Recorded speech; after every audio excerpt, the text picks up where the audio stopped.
Meowdy, y'all. You like the new background? You like that? Oh, fuck yeah. I come back and I just hear this really fast, like, house, like, music beat. And I'm like, oh, this must be Ape Escape music. Sure is. Sure is. But yeah, you like what's out the window right now? We're transporting between backgrounds. This is what I'm gonna do. This is what I'm gonna do for the Mixed Feelings Elysium streams. And, yeah. Hell yeah. Hell yeah. How is everybody? How are you doing? Tazara, Catboy Bebop, Capri? Hello! Hello, everyone!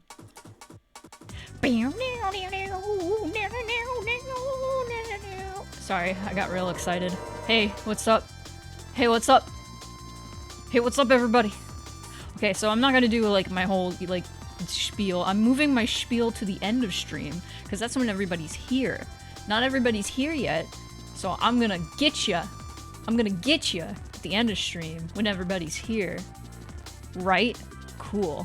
Awesome. I'm trying to do my nails, but I keep ruining them because I'm too impatient. You know what? I feel that. That's what happens every time I do my nails. Also, Moonpie is probably going to need to be let out because she just emerged from my bed and now wants out. Probably. In like 0.2 seconds. Anyway. Pretty mid, but enjoying a smoothie. Well, that's good. That's good that you're enjoying a smoothie. I am glad for that. You know what? Moonpie needs to be released, so I'll be right back. Shwoom.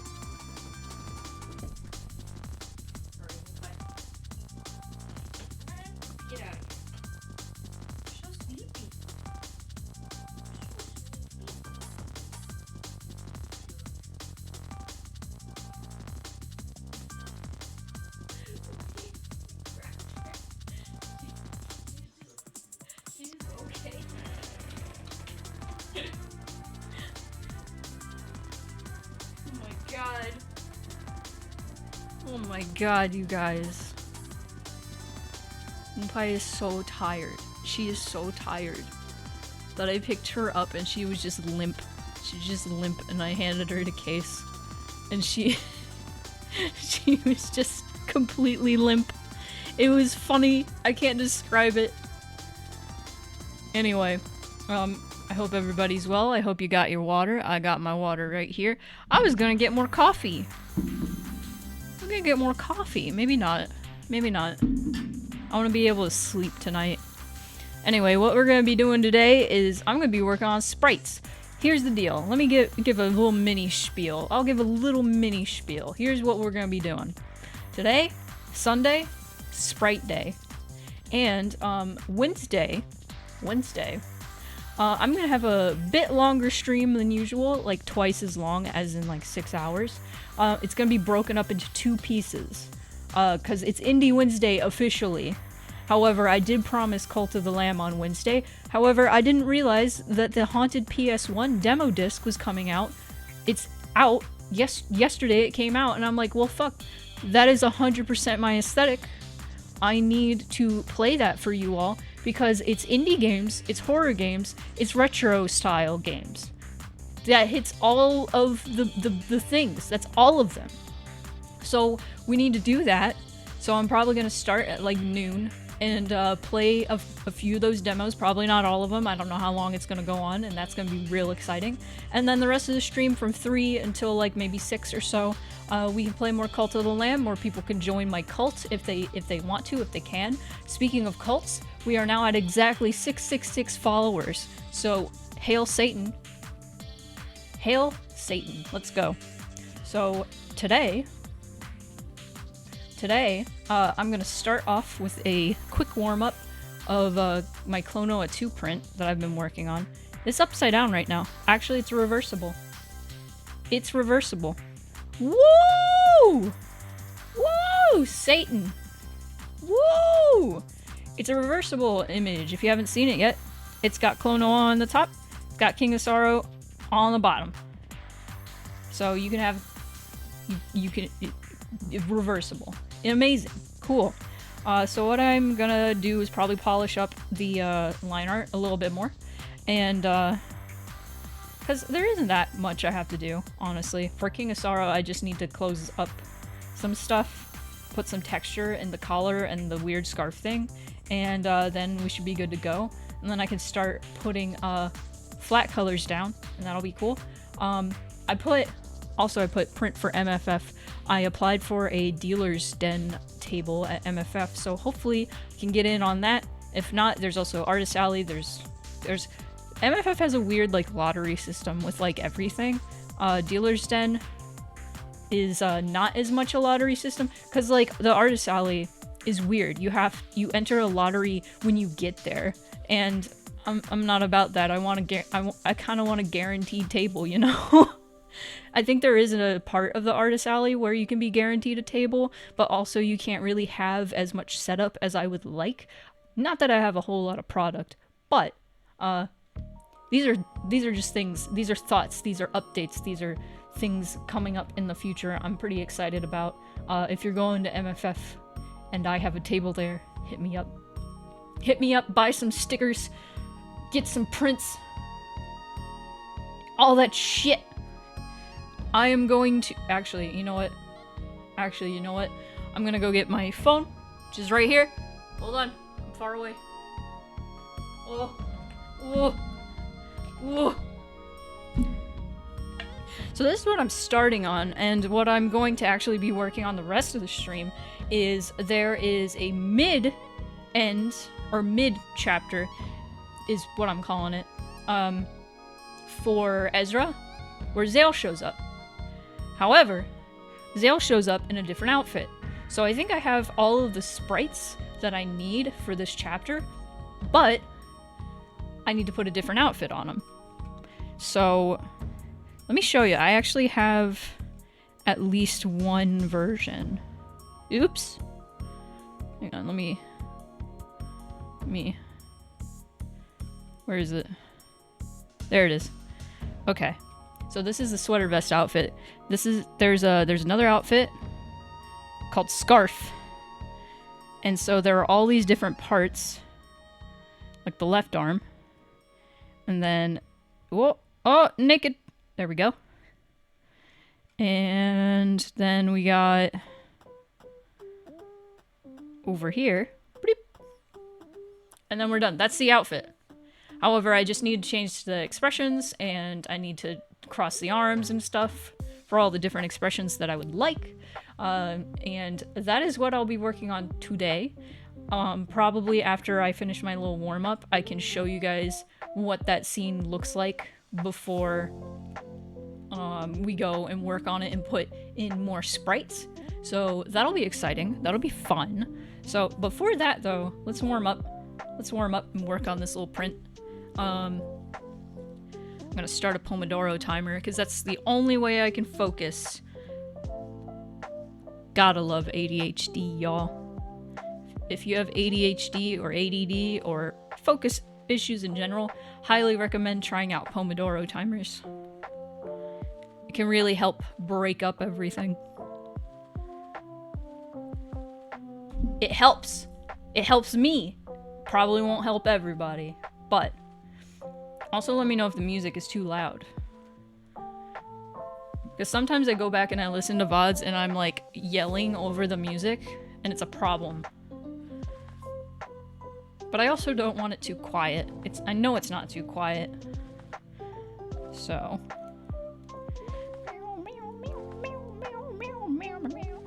Okay, how does the texture work for this? We got some tangents going on that I want to fix. This is a problem.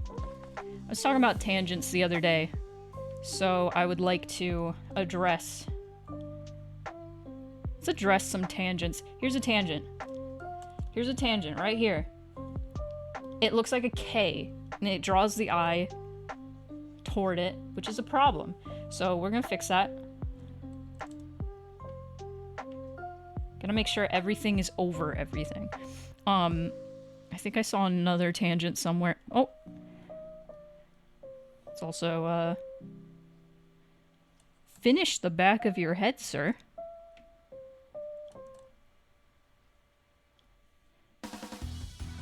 Yes.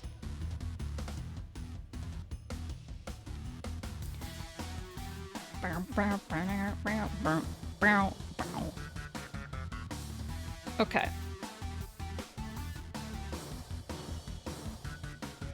Let's finish this. There we go.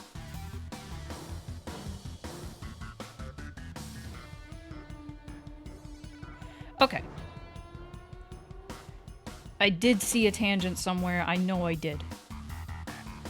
It's gonna bother me. Okay, there's Klonoa.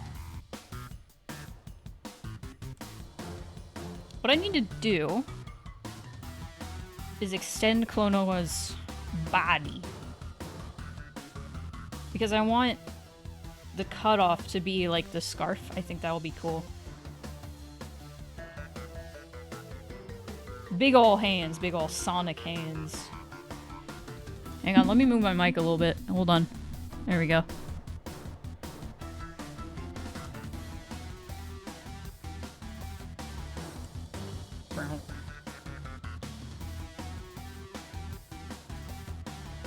I'm having a chill time today.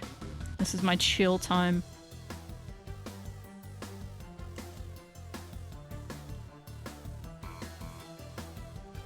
Here we go. Hand. Jordan, hello. Mwah!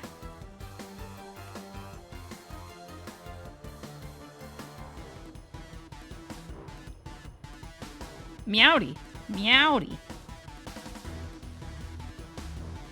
I know nobody said anything. Part of me wants to turn down the music. But I kind of like it turned up because I don't know how much I'll be talking until I like start working on sprites and stuff. And even then, I feel like this is gonna be a chiller stream. I didn't sleep very good last night. It happens. May not be as talkative as I usually am, but I don't have much to talk about. I expended all that energy yesterday on Pokemon. Pokemon. Okay. We got something. We got something going on. It is okay to chill. Nice. Glad to hear that.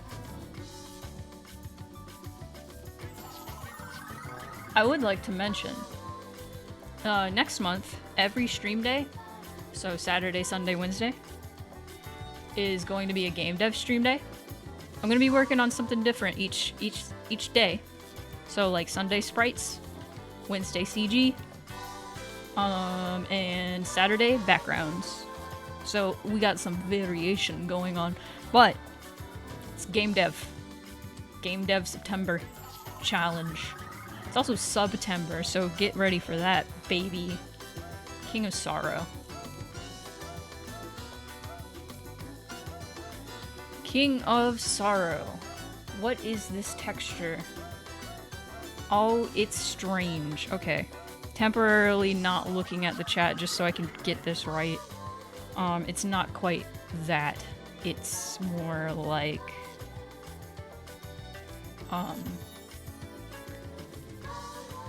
How do pattern?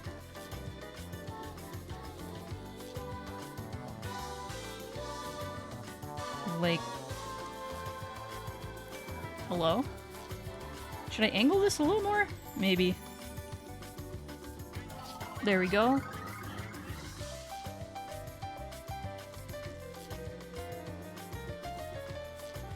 And like that. And like that. Oh, there's a tangent. No siree.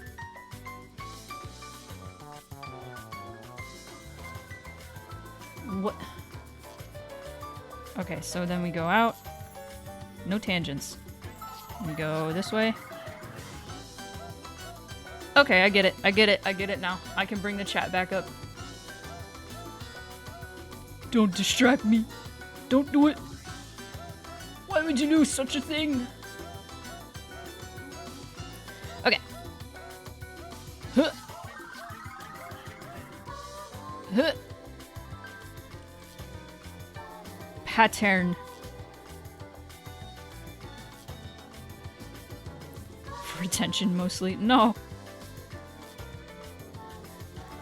I mean, that's why that's what we're on the internet for, ultimately, right?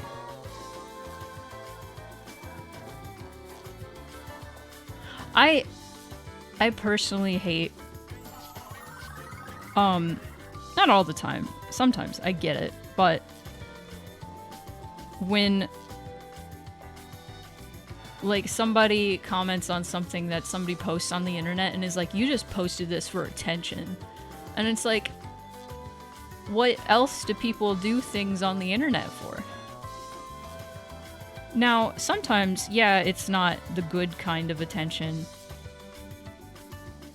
And yeah, I can understand why that's a problem. So I get it. Okay, that's pretty cool. This is pretty cool. I like this.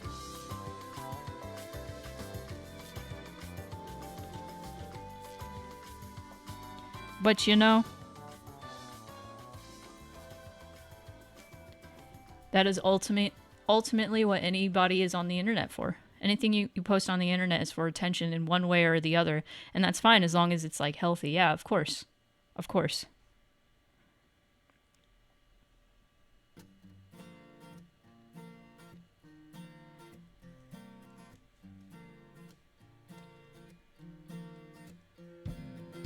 And oftentimes, it is not healthy. I have totally seen people post on the internet, I had a bad day!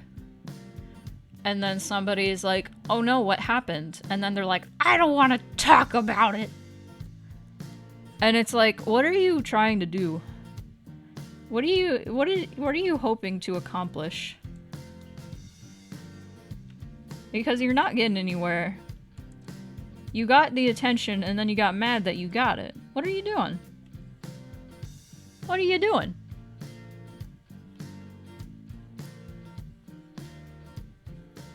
I very often talk about how unhealthy it is to be raised on the internet.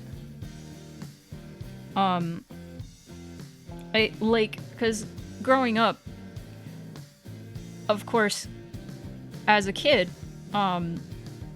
we did have the internet at one point. It was, you know, shitty dial-up and really slow, and the only, like, we didn't have social media. Like, social media wasn't, like, a prominent thing until I was a lot older. I was still a kid, but,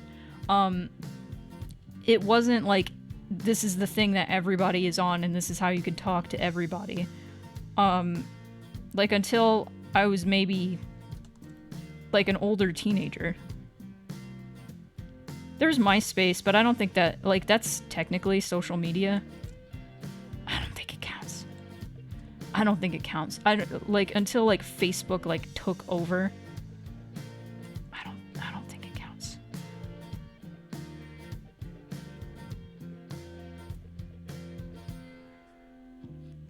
Unrestricted internet access for my entire childhood. Yeah, you know, sort of same, but there were... the thing is, there were, like, spaces for, like, kids on the internet back in the day. There were actual, like, places that kids can go. Like, that had games and stuff. For kids. Now, I didn't do Club Penguin or Roblox or anything. I was a little too old by the time those, like, appeared. But I did Gaia. That wasn't great. There were plenty of people on there doing, like, bad things, but, you know. Got in trouble in 2nd grade for playing Flash games on Newgrounds because it was a porn site. Oh no. MySpace was odd.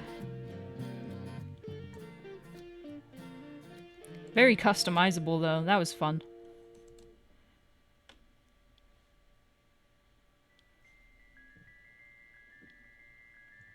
Oh, what's this? Little Nightmares? This sounds like a Little Nightmares. I haven't played the 2nd one or the DLC. Very good games, though. Or very good game. I played the 1st one, so.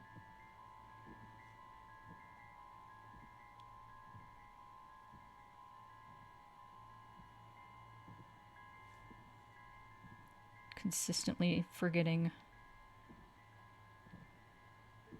how to do this. Okay, this works best.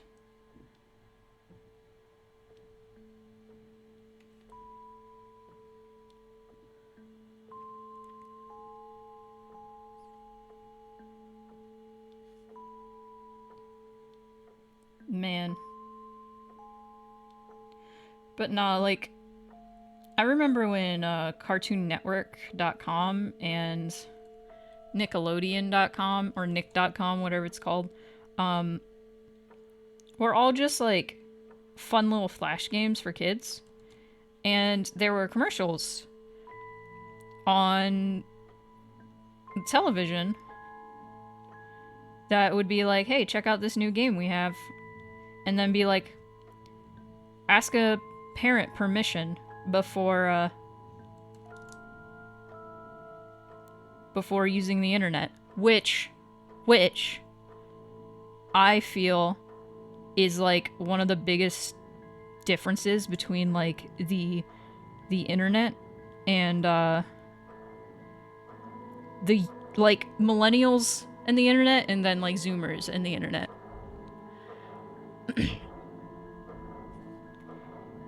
Because like it seems to me the general, like the consensus with Zoomers when it comes to the internet, if you start like doing what I'm doing and talk about like the dangers of the internet, a Zoomer will be like, whoa, you kids these days won't get off your phones. No, I'm serious. The internet is scary, and you guys should be afraid of it. It's terrifying. This music is really illustrating my point here. That's the main difference, is like millennials growing up, we were told how scary the internet could be. How people could be anybody they wanted. Could say they're anybody they wanted. And like do whatever they want on the internet. And nowadays, I've seen, it kind of scares me how many Zoomers I've seen that are like, nobody ever like lies about their identity on the internet. Like this kind of stuff never happens. Like, you know, people saying that, like catfishing people and stuff, they're like, that never happens. That's just a myth made up by boomers. And it's like, no, that's a real thing that happens. People lie about their identity on the internet. And yeah, they will catfish you, they will kidnap you and stuff. It's not, yeah, that's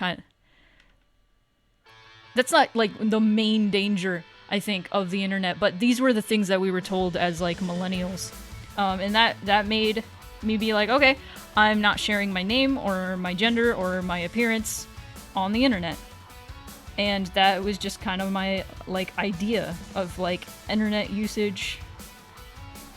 Pretty much most of the time, there was a point where I was like posting my image regularly because I was a cosplayer. Also, hello Soul. Sure is the king of sorrow. But then I was like, personally, I just got uncomfortable, especially with like how a lot of people on the internet will just say shit that you don't want them to say about your appearance. And that can be an upsetting and uncomfortable thing. Or they'll assume things about you because of your appearance. And then I was like, you know what, I much prefer everybody thinking of me as a cool Silent Hill cat. So, you know, I will just portray myself as cool Silent Hill cat. And that's that. And that's the neat thing about the internet, is people don't have to see what I look like. I may not have used social media as a kid, but I did start playing World of Warcraft at 9, so I got that brain melting one way or another. Oh. Here's a card with a list of things you can do to literally traumatize me. Yeah, that is strange to me. Like, I get like the idea behind that isn't like, it's just to be like, here are the things that trigger me, that make me uncomfortable, so you know what not to say around me. I get that logic, but that's not how people are going to use that. They're going to use it against you. And that is the thing. That is what happens. Unfortunately, there are a lot of terrible people in the world, and they won't look at your card and be like, oh, now I know what not to say to them. No, they'll be like, oh, now I know what to say to them to make them upset. And that's no bueno. That's no bueno. Not a good thing. Okay, I'm gonna start.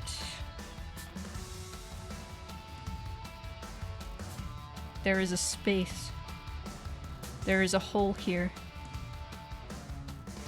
There is a hole here. Somewhere, there is a hole. I see it. This isn't gonna appear because Klonoa is gonna be over this. What is this?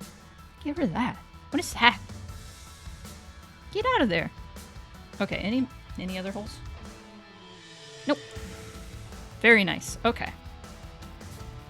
So let's invert this, and I'm not gonna use this color. I just want to break everything up into like flat colors and stuff.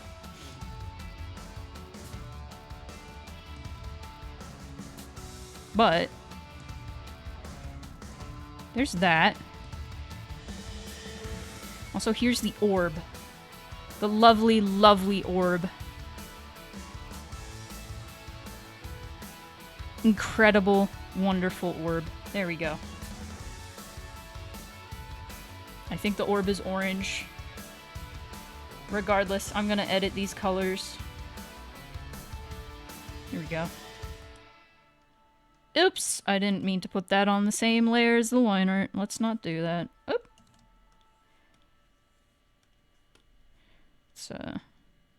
Yeah, there we go. Orb. Okay. And now...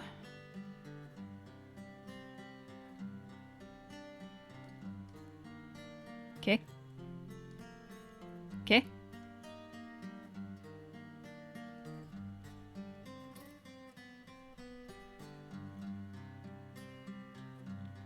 Ah, I see.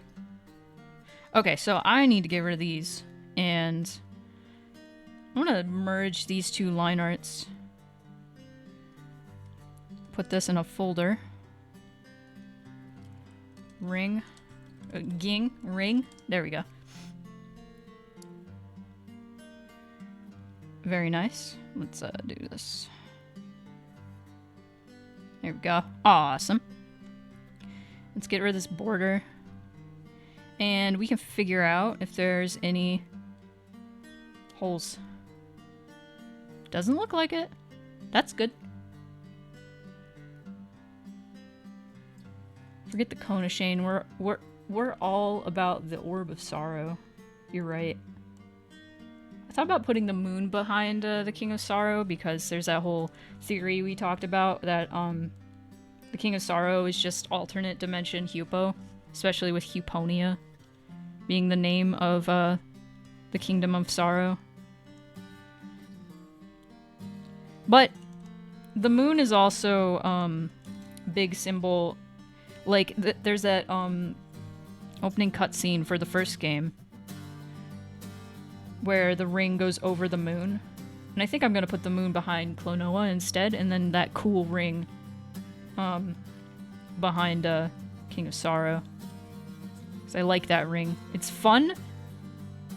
It's kind of complicated. What's going on here? Oh, okay. But since the King of Sorrow is going to be covering most of it, it's not going to be a big deal that it's so complicated.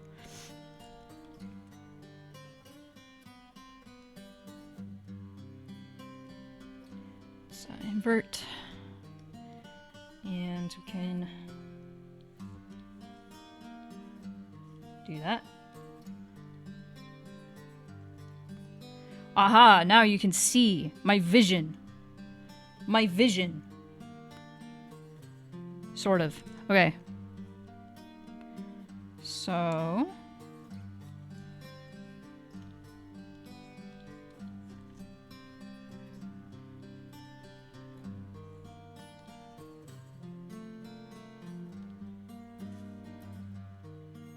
There we go.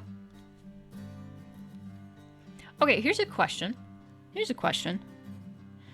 Should I actually, I think it would be neat if there was a background for each character, you know? Not just the moon in the ring, but, you know, like a background. I'm thinking since this is so busy where they are right now, it might be an interesting idea to make the background where I just highlighted with the white. Let me do this.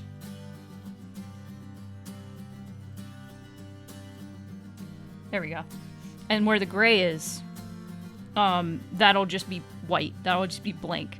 And where the white is, that'll be a neat little background. I think that might be neat. I think that would be cool.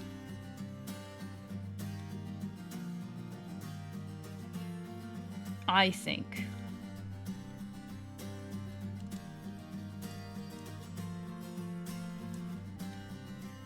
Okay, I should look at the chat eventually.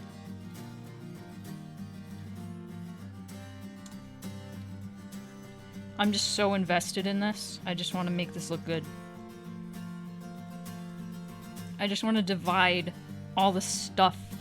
Okay. There we go.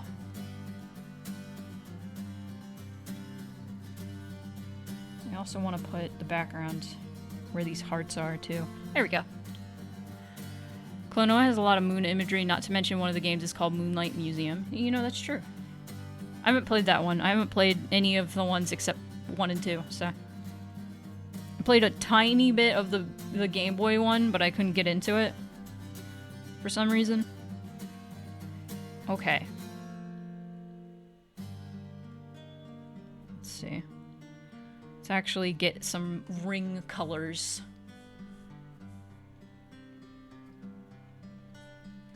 Wind bullet ring. Yeah.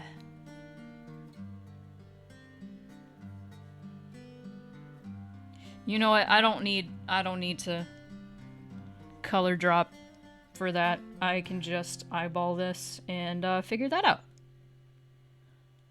Let's do more. Yeah.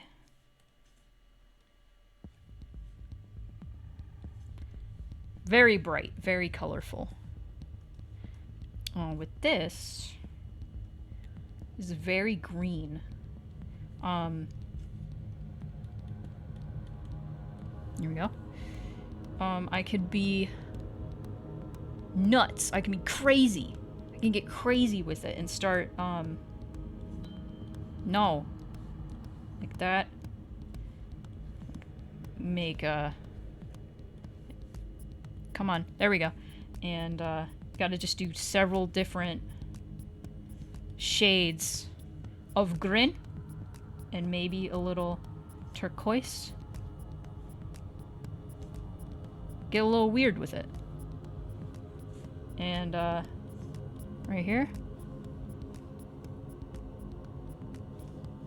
Maybe a little brighter.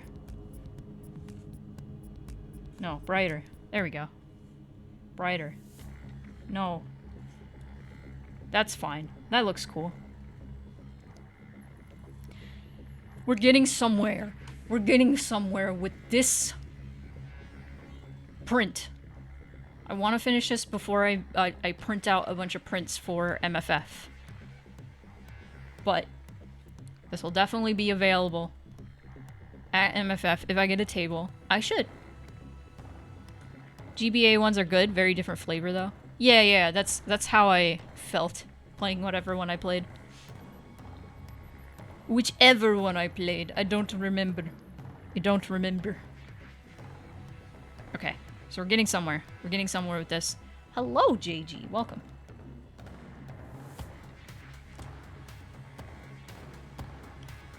Excellent. Let's close that. And I'm gonna start, like, opening, Ren'Py and stuff to see all the notes I made on what sprites to make. Where are you, Ren'Py? Oh, shit. Where are you, Ren'Py? Oh, no. Oh, no. Okay, I think it's on my top monitor. Everything's everywhere all of the time. Whoa. Alright, opening Renpai. Opening Renpai. Knock off EDs. We have warmed up.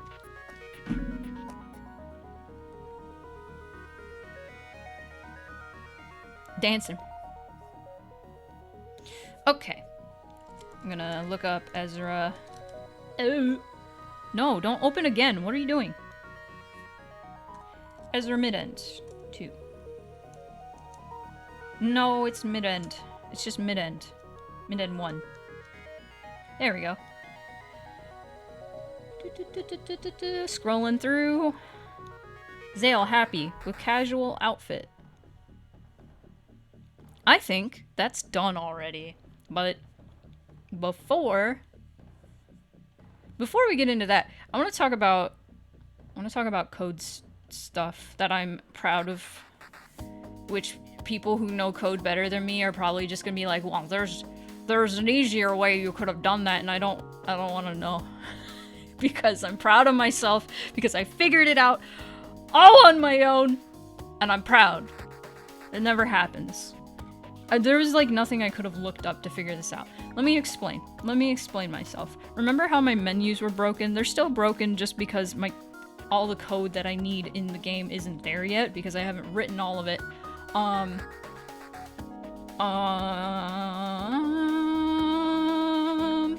Okay, where's that menu?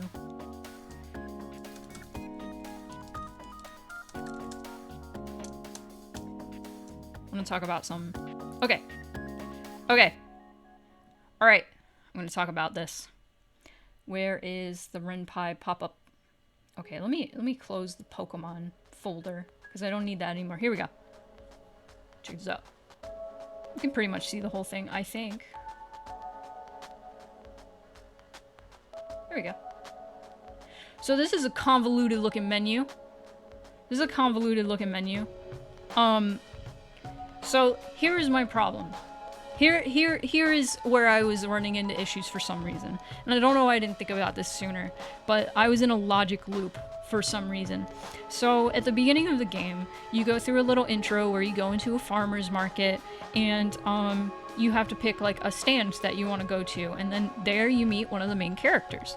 And you can switch between the stands, and the main feature that I really wanted to put into this game, and I knew it was possible, was you go through a character's quote-unquote bad end, and then once that bad end is unlocked, then one of the menu options lights up blue.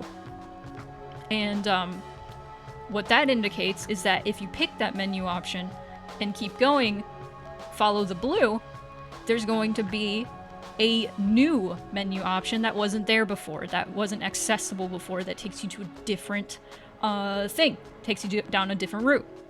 And that was a feature I wanted to include in the game. The reason that I kept getting in a logic loop was because there are two different endings for each option that will change these options blue. So what I was doing is I was just connecting the ending triggers, like what I named them is like persistent dot. I don't know why I'm making it persistent data, but I think I'm gonna keep with that. If not, if that causes me problems, I'm gonna scrap that and just make it not persistent data. But I think that adds to the meta-ness. Anyway, I'm getting off track. What I would do is I would say at the end of a bad end, I would say, Zale bad end. No, I don't. No Space Channel 5 right now. There, Hollow Knight. My brain just went, and I didn't know what I was talking about anymore. So it'll say Zale bad end done equals true at the end of bad end, and then the option would be like, if Zale bad end unlocked equals true, or is correct, true, whatever, then it would turn blue. So that was a problem because I also had like a different like mid-end that would also turn it blue. And so then multiple of these menu items would show up. And that was a problem. And I didn't... and I couldn't figure out... I was doing like or and statements. And I'm still doing or and statements. And I just couldn't figure it out. And I don't know why I was so married to the actual like ending being true or false.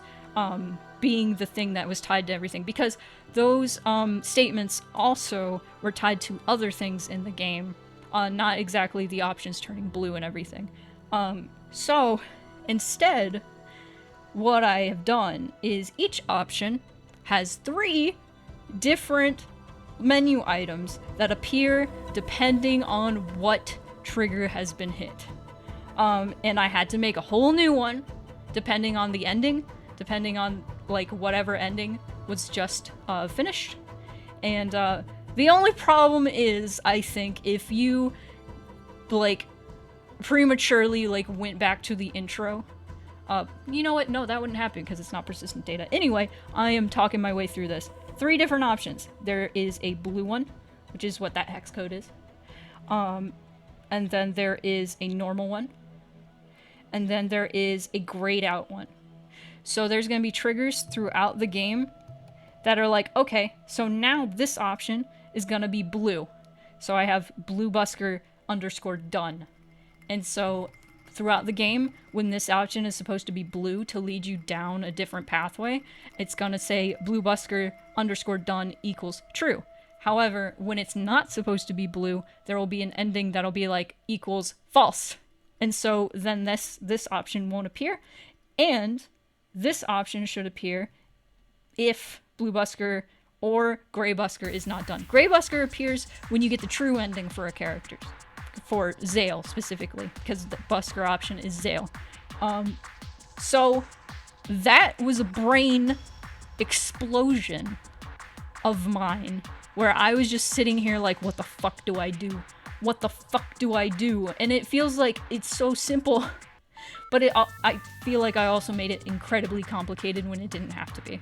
But regardless, I feel like I have accomplished something. I feel like I am understanding. It's not like particularly hard code. It's just like, I'm not a very logical person.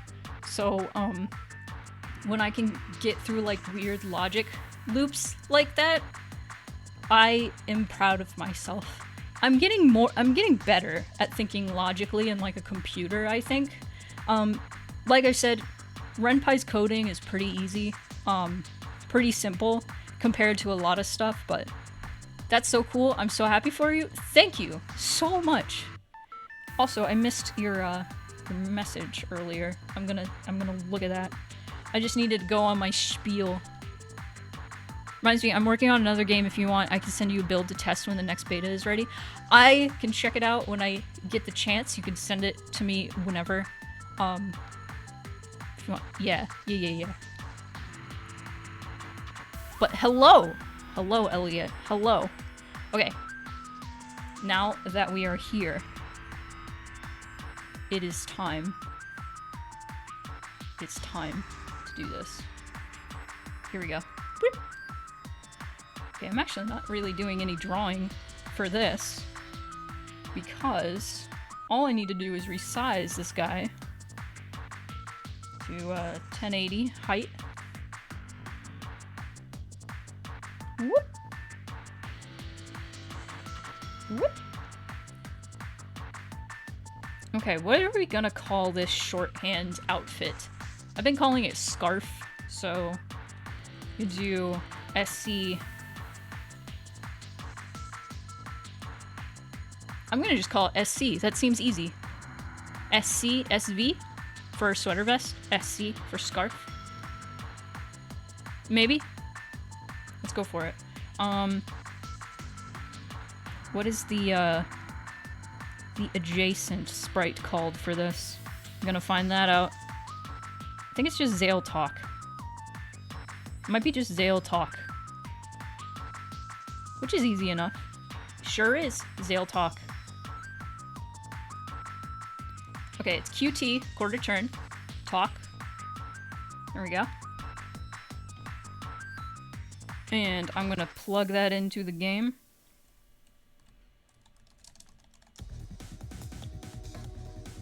You can also say casual. Thursday, hello, welcome. Welcome in. I just started doing some Sprite stuff. I was talking about coding earlier and how I finally fixed the menu, I'm pretty sure. We'll have to see. I have to get all the code and all the script in there to make sure. I'm pretty sure it's gonna work. I'm pretty sure it's gonna work. SCQT talk with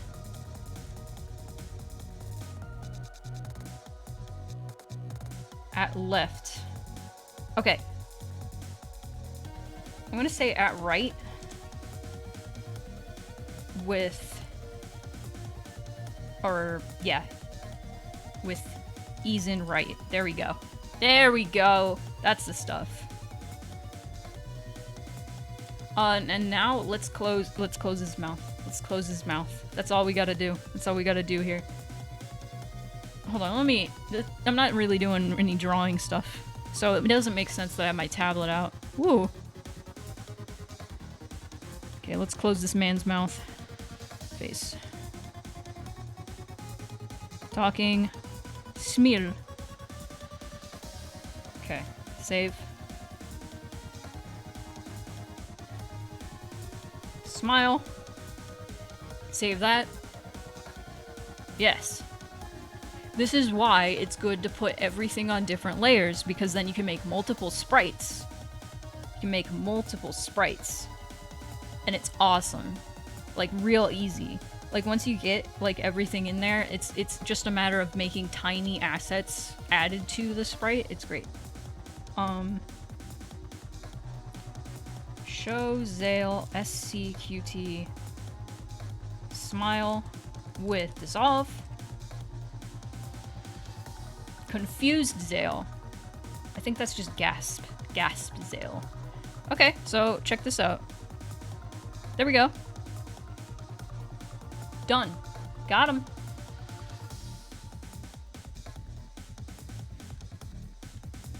Gasp. Done.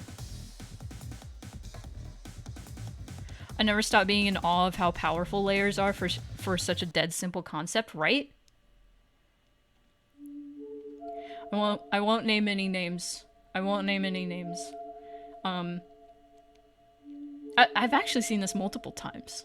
But I have seen people doing like PNG tubers or a sprite, like sprites for a game, and they draw all the sketches out for all of the sprites, and then do the line art, like just do the line art for every single sprite individually. And I'm here to tell you that's too much work. Don't draw every sprite individually. Instead, draw all the separate layers individually. And then all of the layers that you want to change. All the layers that you want to move and that you want... So, like, Zale has hand on hip and also arms crossed. And also several different expressions that I can change. And also has 2 other variations in, like, the pose. So here's quarter turn, and there's another one I just called very. And then there's another one that I call smug. They're all different poses for the same character. And when you draw each sprite individually, it's going to be way more apparent all the differences between the sprites and the style, and the transition to each sprite isn't going to be nearly as smooth, and there's a lack in polish with that. Sometimes that there can be like some sort of charm to that, but most of the time, nah, it's just very jarring to see the transition from character or from sprite to sprite. And the best way to go about everything is you know, you gotta layer everything. You gotta have stuff, just several different layers of things. it is common. It is not common sense, but it is. It's just. It makes things so much easier. I'm begging you, please, try to do, like, work smarter, not harder. That's what I'm saying. Okay. Okay. So now, speaking of various poses, I need to put this outfit of Zale's on a different sprite. You know what? I'm not feeling the Space Channel 5 music today. Let's not do it. Let's do more Pokemon music. Okay, so let's go to the other pose. Called Zale. There's this one. This one is the one we want. Okay. This is where things are gonna get pretty tricky, I think. First of all, we gotta nakify him. There we go. That's the pose I want.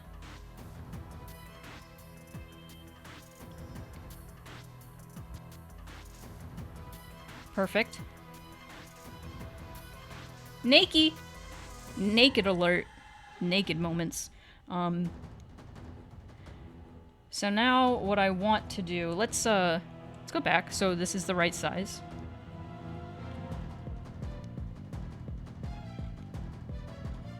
Actually, what size is this? It is small! No! Alright, well, let's go forward then.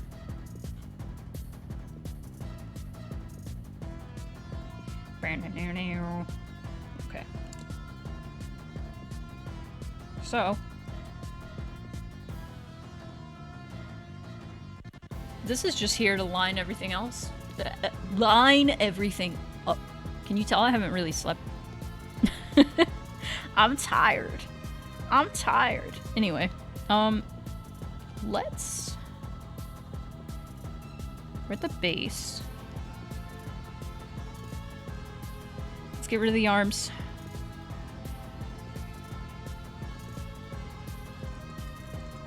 Now I gotta work at a different size, so it's probably gonna be Garbo, but I think it'll be fine, actually. Yeah, that's an okay. That's all right. Okay. So let's draw the scarf. Make it smaller, actually.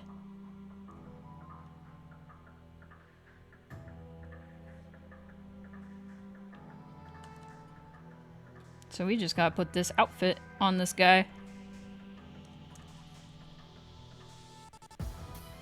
But you definitely want to make sure everything is the same, like lines up the same, and also is a similar style.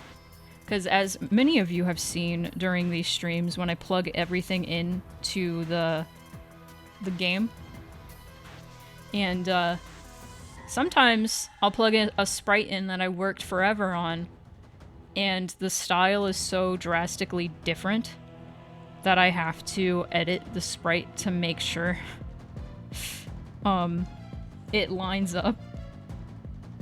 Whether it be like the sprite is a little too much to the left, or the sprite has thicker line art than the other ones. Just stuff happens like that, and it can be annoying. Okay. But it's good to keep consistent. Make everything look polished.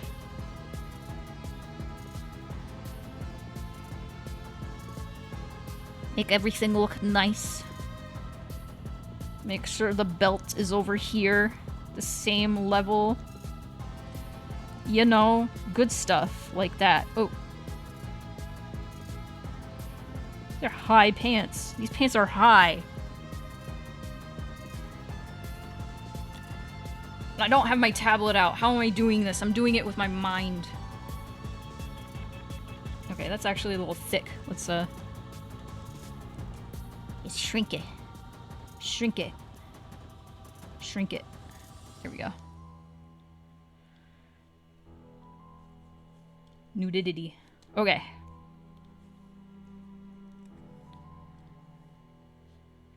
Going down, down. Okay. So we got belt loops.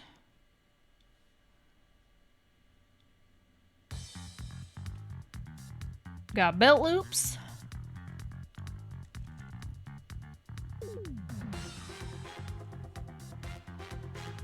We got... This is the most cowboy looking outfit. I think Zale is secretly a cowboy. It's also very hipster. Now, I don't think anybody is going to be pointing out, like, oh, there are only this many holes on the belt.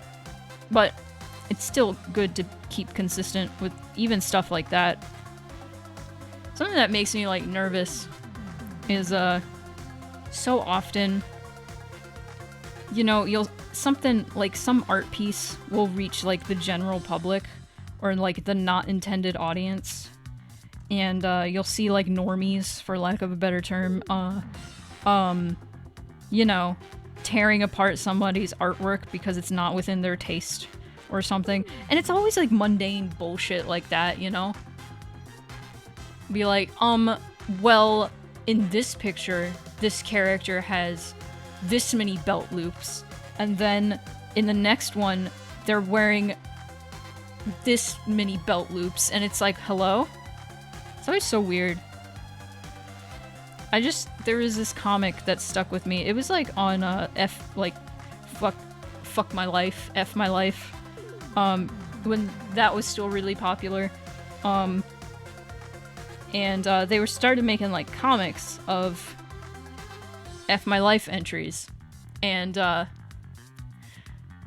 there was some story about there was a caricature artist that they went to with two of their friends. And so they were all sitting on the bench, in a specific order. And the story was, they were like, oh, my caricature, they exaggerated my acne, and that made me feel really like self-conscious, not unconscious. But that was the story. However, it was like a 3-4 panel comic, and there were a few times where the friends switched position on the bench, like they switched the order on the bench. And as someone who did comics for a long time, the reason that sort of stuff would happen is because of, like, the focus and composition of a panel. Sometimes you have to fuck with, like, spatial awareness. Sometimes you have to be like, okay, actually, let's put them in this order instead, just so there's more focus on this character and stuff like that.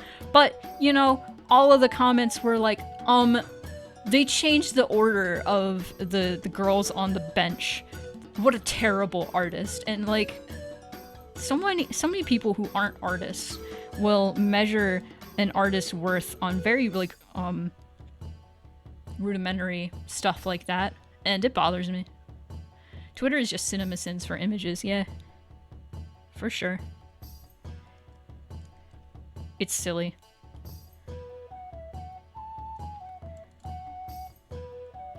I've noticed,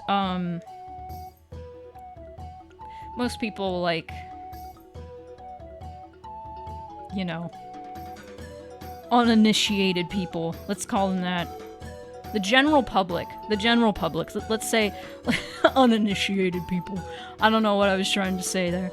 The general public, non-artists people, will, like, the way they measure, like, artistic talent is, like, how realistic something is. The more realistic something is, the better the artist.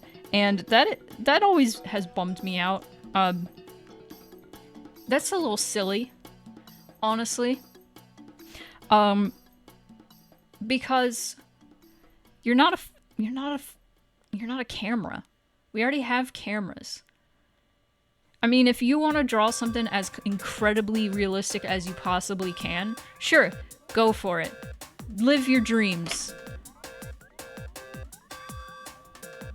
I thought you were about to say you can't complain if a caricaturist accentuates your acne. No, absolutely no. I've never gotten a caricature because I'm very self-conscious of my appearance, and I wouldn't want any of my features to be exaggerated to make me extra ugly. I would be really upset.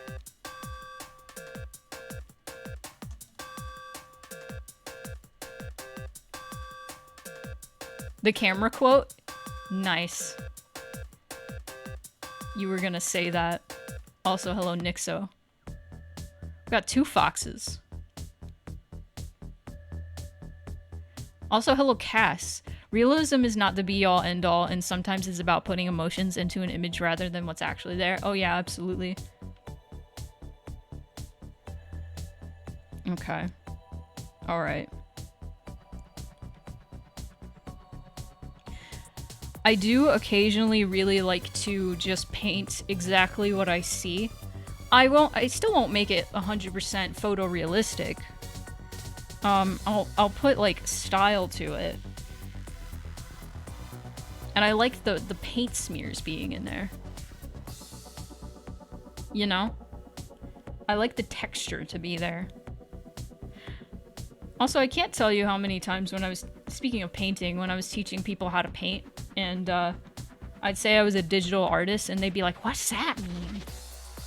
And I would tell them, it means I draw using a tablet on the computer.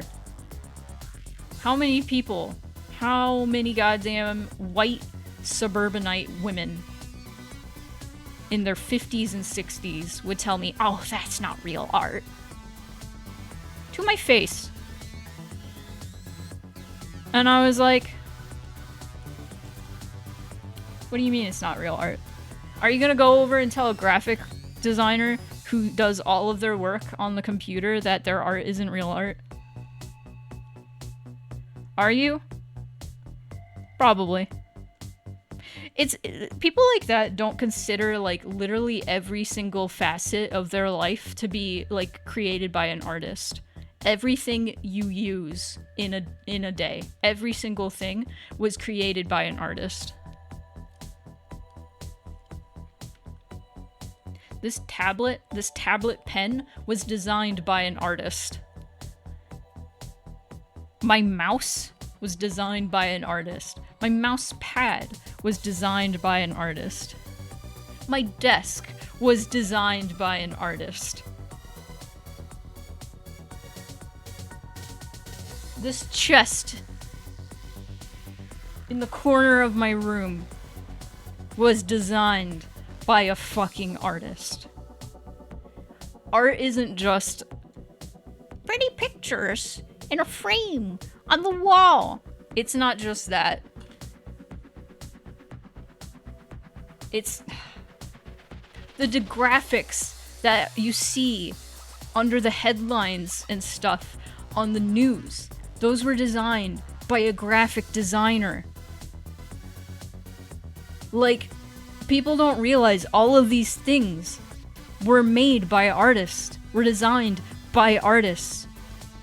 TV shows had artistic direction. All the TV shows you watch, there's artistic direction. Commercials, ads, everything was created by a goddamn artist. And it drives me up the wall. Speaking of, okay, hold on, I'm gonna drink some water now that we're talking about this.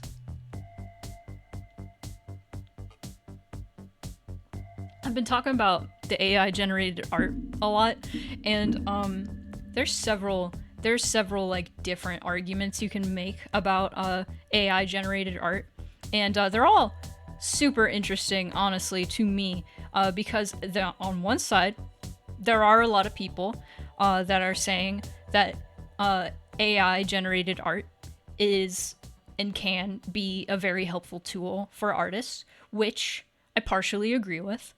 And on the other side, people are saying smaller artists are going to lose their jobs, which I also agree with. That is a problem. There's a lot of problems with AI generated art. And yes, there are some good things that can come of AI generated art and have come from AI generated art. It's one of those potentially interesting thing ruined because it's only used by tech bros to screw everyone else, of which there is a depressing amount. Yes. So there, this isn't recent news anymore, I just kept forgetting to talk about it. But recently, in the past, like, couple weeks, there has been an AI generator generating art specifically of, like, artist. Like, a specific artist style.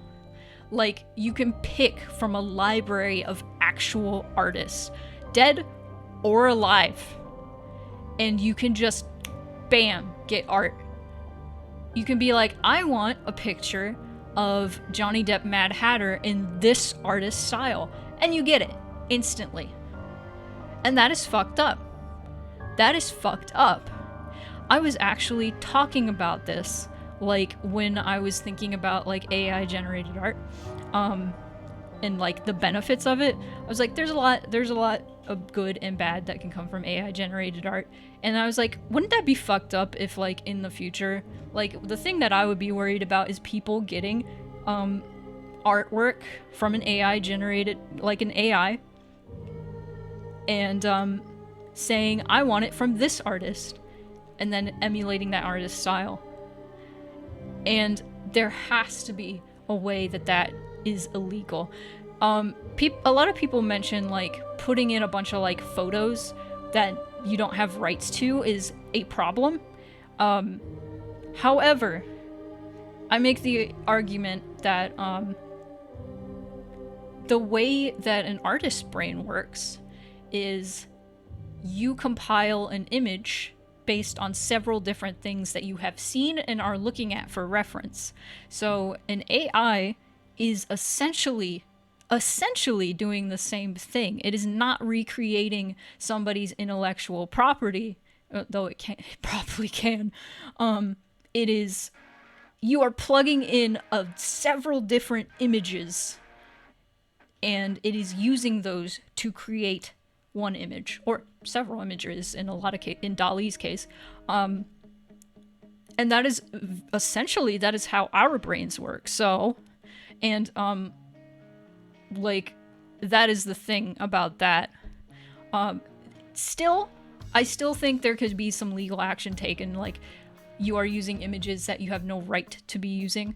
You don't have the rights to. But I think that the AI and our brains are working essentially in the same sort of way. There's still, like, I still think art needs the human touch to really be considered art. But nah, the AI emulating different artist styles is pretty fucked, and I think that should be illegal. Maybe, like, dead artists, no, like, that should be fine. Like, if you want something from Van Gogh, that's cool. I think that's neat, honestly. Van Gogh is no longer around, so that might be a neat little thing, honestly. However, maybe hold off on using art from actual artists that actually get paid and commissioned to do art. Yeah, exactly. People can go on and they can, like, be like, I want my fursona in the style of Spoony Cat. And then I lost a commission. There you go.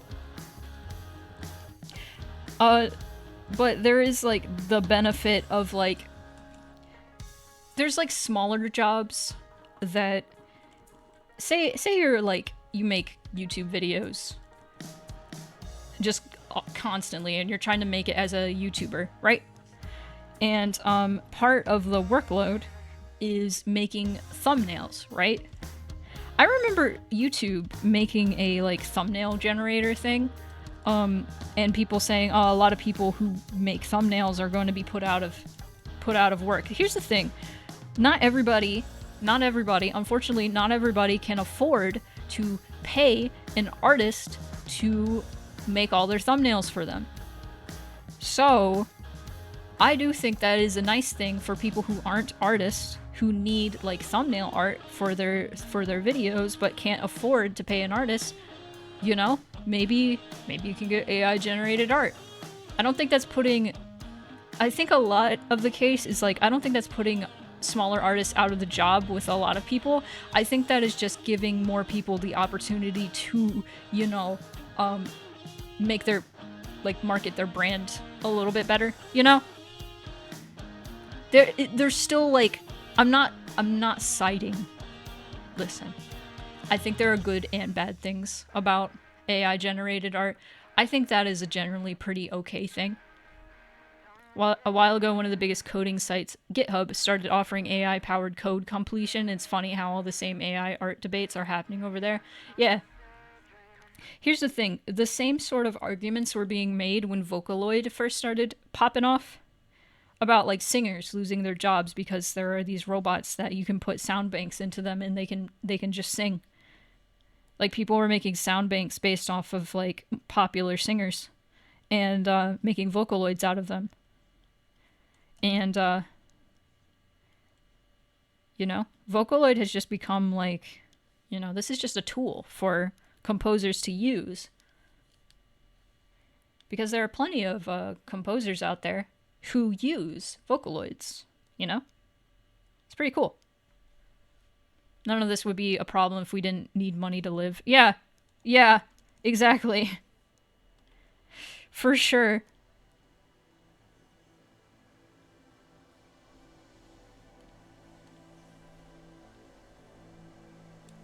Well, hell yeah, Yumaniki time.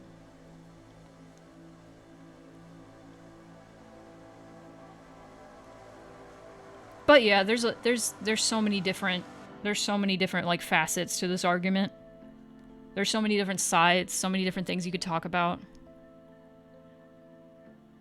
Oh yeah, so many of the problems with AI are a symptom of capitalism, for sure. If we weren't slaves to capitalism, this would probably be more of a net positive, I think. If artists didn't need to eat, if we didn't need to eat, this wouldn't be as big of a problem. If we just had no hunger. Good afternoon, Corgi. Welcome in. It's Corgi. Can't do all the job or you'll have a weird copy-pasted open source code around that or that are duct tape. Oh no. Time to evolve. Time to evolve. No longer need food. Imagine. That'd be so cool. That'd be so cool. You know what, let me turn the tolerance down. There we go. I don't know what it is about this sprite. Zale's hips don't lie in it. Man. They only tell the truth. I think I'd still get whiplash from doing a drawing and then turning around to see someone put some keywords into a generator and made almost the same image, but I at least wouldn't starve about it. Oh yeah, for sure.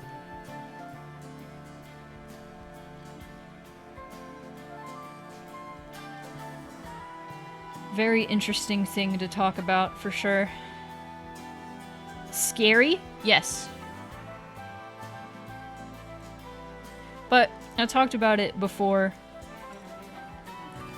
If the AI is truly taking any jobs, if it's gonna take any jobs, it's gonna be the mostly like thankless ones. And also the people that are going to be using AI generated art are the kinds of people that are really shitty to the artists that they commission. They're going to be the people that don't want to pay artists and don't value artists' time and effort. So I think that's a good thing. However, yeah. You want to eat? Sorry.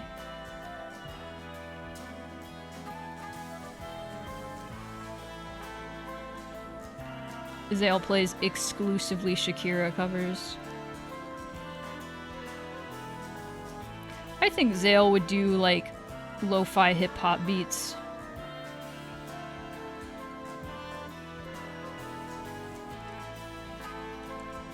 Electro swing? How about that? Ooh. What kind of music? What kind of music does Zale make? Bionicle fan songs. That's what he makes.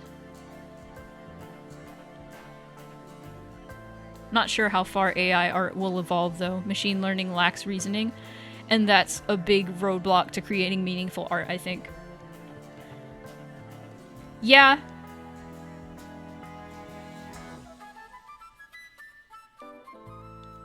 It is very interesting and kind of cool to see how AI makes art. Truly. You almost spit out your coffee? I'm sorry, that just came out. It just, like the coffee and also that joke. For some reason, I forever associate Zale with, Bionicle. There was at one point and we were just like hashing out like, okay, what are the types of characters this game is gonna have? And one thing I just kept sticking to was Zale just really likes Bionicle. Why? Why? I don't know. There's like a vibe to like Bionicle fans. There's a vibe. And Zale kind of has it. Like, I don't think that they would have shelves and shelves of Bionicle, but I do think that they had the dream. They probably just have one Bionicle, like, somewhere that they really like. It all will try to emulate already done art to make a new one, so it is very limited in these cases, and AI doesn't seem to understand creativity.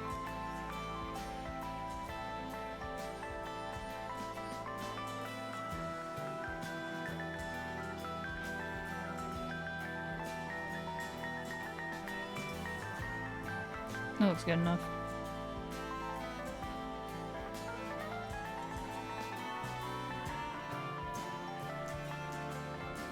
Can Zale please do the Piraka rap in the game, please, Spoony? Thanks. Okay, thanks so much. Piraka. I was not in the Bionicle fandom, so I don't know these things. I did have Bionicles as a kid, though. They were fun. I watched the Mask of Light movie, and that was also fun. AI generators could never craft the Bionicle that Zale would write. Could never capture the nuance of the mecha blorbos. God.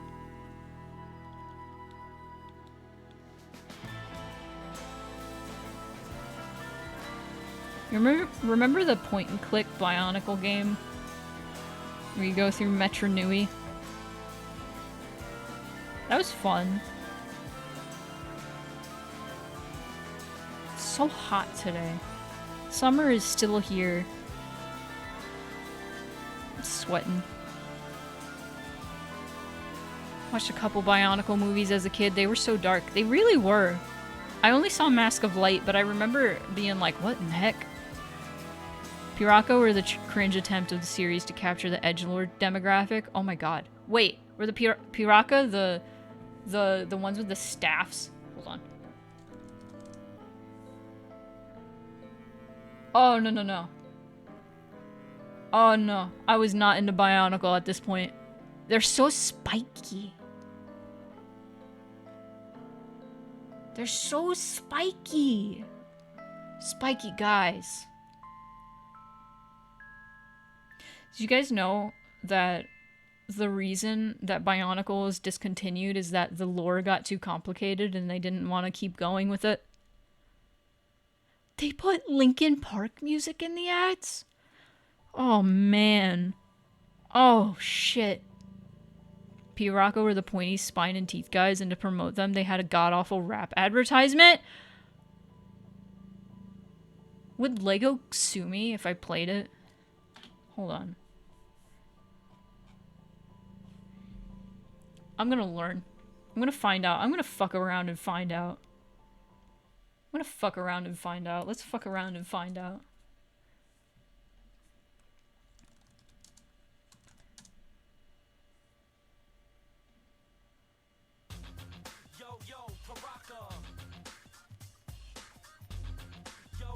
Paraka. The gang on the loose, nothing you can do. The beast on the move, bully coming through. Trigger, tracer, drifter coming through. Add the snake that makes Paraka crew. Yo, yo, Paraka. This is fucking awesome. Nothing you can do, you can try, but why? You know you're gonna lose. This is fucking awesome. Never mind. All right, let's enough of that now. Enough of that now. I just needed to know. That is how I was watching it. Is with that blank expression. That's how I watch everything. Sorry. Death count. That's not the right thing. Actually, let's update the death count. Because the Paraka theme killed me. Revive count. Okay. Alright, back to work. There's no connection between the edgy motif and the role the Paraka play in the story. Wow. This is so early 2000s. Man, we've been in the 2000s for 22 years. Can you believe it? I remember when it was about to become the year 2000. It was crazy. Everybody was like, the world's ending. The world's gonna end. And it sure didn't end.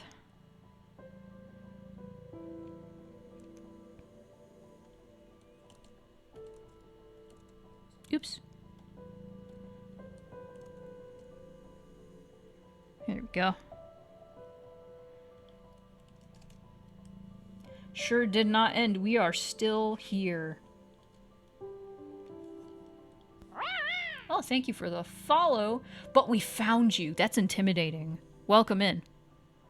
You were born in 2003. Don't. I'm an ancient death god. You're making me feel so old right now. Also, let me do some quick math. How old does that make you? 19? Damn. Ah, okay. Alright, you're good. You are good. You're safe.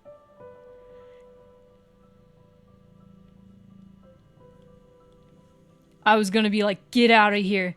Get out of here. You are too young. And then I realized, oh, it's 2022. But welcome in. Glad you found me, but we found you. Working on... Oh no! I forgot to change my thing! What I'm working on. It's not Klonoa 2 anymore.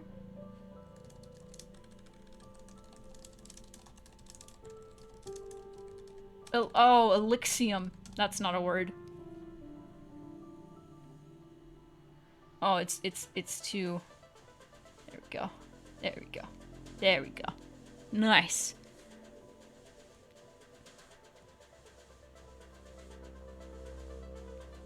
I found a picture of myself from a decade ago and I literally do not recognize who that child is because I feel like they don't look like me at all.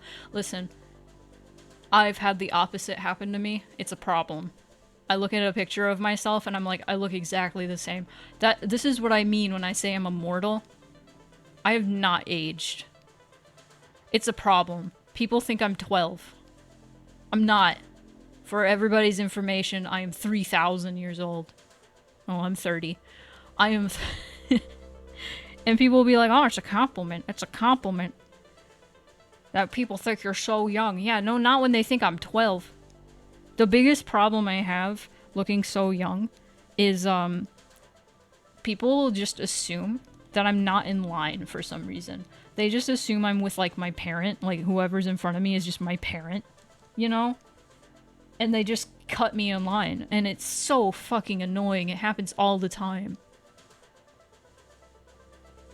Now I get euphoria from the stupidest gender things like sneezing loudly. Let me tell you something. That is so real. That is so real. I understand this. Listen, I get the weirdest, like, gender euphoria from, like, if I see a bug, I don't scream. Like quote unquote, like a little girl. I don't scream anymore. Like, if I see a scary bug or I touch a scary bug on accident, I just go, "Huh!" And every time that happens, I'm just like, euphoria. Oh man, yes. I sounded manly. I do not have dad sneezes, though. I have little tiny cat sneezes. It's a problem. Every time... Oh god, this drove me insane. I had a friend who every time I sneezed, they would go, "Oh," and it drove me up the wall. Do not infantilize me. I'm sorry that I sneeze like a little baby. Me in middle school bragging about my shoe size being huge and the other girls going, huh? Okay, but I did the same thing. But we found you, you found me, and we are the same person. But like 11 years apart. That's math, right? No, listen. I hate so much. And I'm sure other like trans men and trans masculine people can like understand and sympathize with this.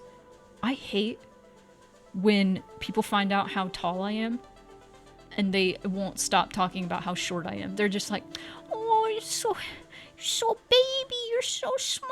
Oh, can you reach the counter? Oh, baby." It's like, dude, do you know, like, for most, like, trans men and trans masc people, their height is, like, the source of most of their dysphoria? Did you know that? Hang on.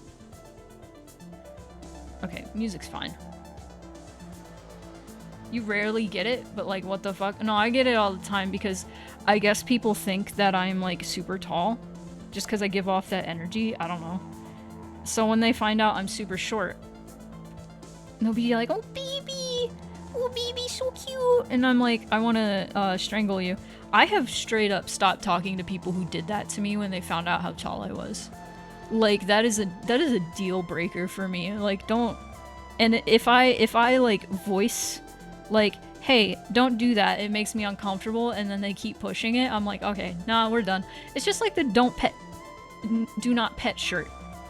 Like, I wear that because I think it's funny, because it's like, I'm a cat, and also, like, there's like service animals that have do not pet vests on them. And I was like, oh yeah, I don't like to be touched, so it would be funny if I wore one of those. And then there are people that think they're funny and be like, "Oh, I'm gonna pet you." And then I say, actually, no. The shirt is like sort of a joke, but it's not a joke as in like, you're not supposed to touch me. Like, why would you touch me based on a joke shirt? And then like people double down on it. I'm like, alright, you're a creep. Goodbye! Goodbye! I'm 5'7", but my partner also says he's 5'7" and is like an inch higher than me. Aw.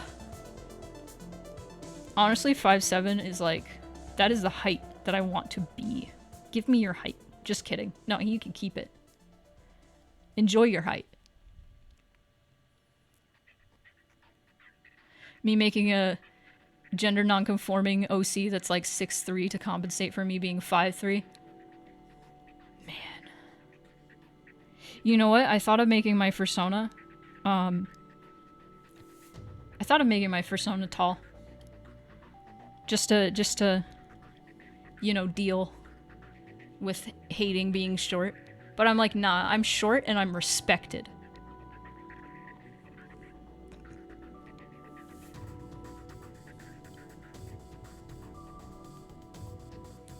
Oh, man. Oh. Getting a shirt that says, "I reserve the right to bite you if you're close enough to read this," in a giant font. Oh my god. See, that just feels kind of trolly, honestly. That is funny, though.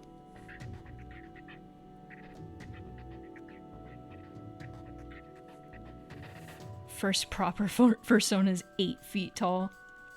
Now you gotta go bigger. You gotta go bigger. You gotta go 100 feet. 100 feet tall. 100 feet. Many miles tall. Go for it. Don't let your dreams be dreams. Just do it. believe in yourself. I do have an OC, not a fursona. Not a fursona. I have one fursona. Because there's one me. I do have a fursona. I have plenty... I do have an OC, I meant. I have plenty of OCs that I project, like, certain feelings onto. Like, they are parts of me, but different. Not 100% a projection of my own image of or myself. I feel like the most, like, me OC that I have is just based off of me when I was younger. Is Silas. Silas is 100% like what I was like when I was a older teenager in early 20s. That was me. And then I evolved. And then I turned 25 and my brain fully developed and it like dinged like a microwave because it was done.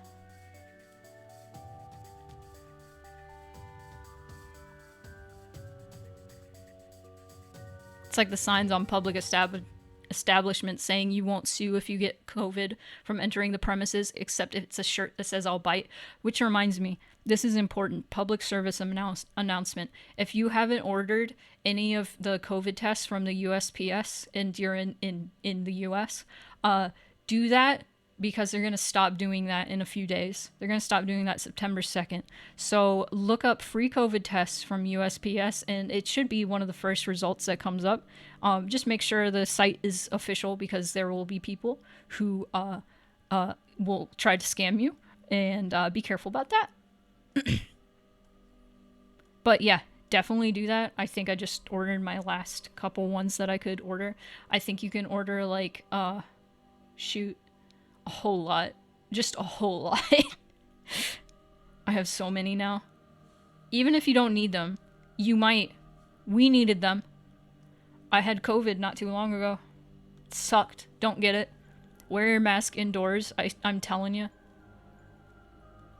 I'm telling you. It's important. Okay. Scarf.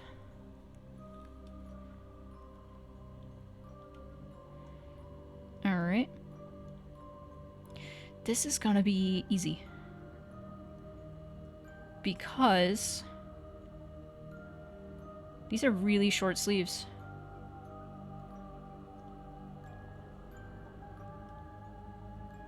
Cowboy chic.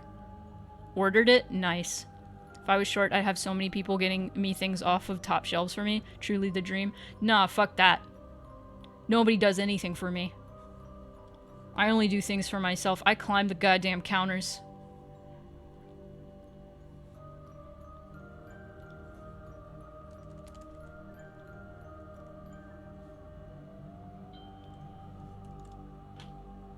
Ugh.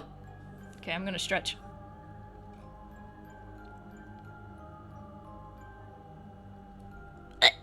Okay.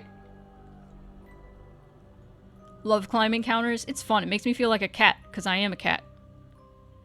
Trying so hard not to get it, despite both my parents who are fine coming down with it in the span of a month. I still avoided it, and am hoping to continue to do so. You may have been asymptomatic, but I don't know. If you took a test. I don't know. Gender euphoria from clinging to the wall like a spider to reach my favorite mug. Oh, hell yeah. That's the stuff. Get that euphoria. Okay, speaking of COVID. Oh, you're like... I thought we were talking about the ding from my Pomodoro timer. Paranoia testing, there you go. That's the way to do it. Okay, how much time has passed? About an hour and a half. Oh no! Synthwave Nightbeat. Think you have COVID right now? Make sure you take a test. It sucks. It sucks. I mean, it really depends. It's really like a roll of the dice, because I've known plenty of people who were only sick for like 3 days, or even less than that. And then I've also known people who just like, after like 5 days, they tested negative. Dude, I didn't test negative until a few days ago, and I caught it the first of the month. I'm dead serious. I'm dead serious. I wasn't contagious anymore after like a week or two, but holy shit. That was I feel like I've felt sicker a few times in life, like maybe once. That was like the second sickest I've ever felt in my life. No, it's pretty on par. I'm pretty sure that was the sickest I've ever felt, because I was thinking of the sickest I've ever felt where I would cough so long that I wouldn't be able to breathe. Like, have you ever had a coughing fit where you try to breathe in and you can't? That's kind of like what it felt like the first day. It was awful. Managed to avoid COVID by almost never leaving the house except for work, which is night shift by myself. See, that's good. That's good. I'm glad you're able to do that. I probably got it because, like, you know, Case does public shows sometimes, and there will be crowds of people. And I don't know if I caught it from the last show that they did, because it was literally the day before that I tested positive. Or it was literally like 2 days before I tested positive. But I do know COVID makes you sicker faster now. There's less of an incubation period with the newest variant, I'm pretty sure. So I probably had that. I could have got it from that, because I wasn't wearing a mask during that because the crowd was pretty sparse and it was outside. So, but I was also the only one who brought a mask. Everybody else was not. Gender euphoria from homophobes seeing my boyfriend and die after hearing my voice calling us homophobic slurs, implying they thought I was a man. You know what? I feel ya. I've had people yell at me that I have a small penis, and I'm like, ah, yes. Awesome. I'm glad you think I have a penis. I was out 4 to 5 days. Yeah, that's about how long I was out. I mean, I did stream while I was still sick. Where I was like almost 100%, but every time I like tried to voice a character, I would start coughing. Oh man. Didn't even leave the house, but a sibling went to a concert and claimed they didn't have it. Walked around the house coughing and getting offended when they were told they might have COVID. What is wrong with people? Honestly. Oh. Okay, legitimate question as I'm sitting here stretching my wrist. How many people in the chat have been harassed for wearing a mask still? If you still wear a mask. Like, still, please wear a mask indoors and in crowded places, please.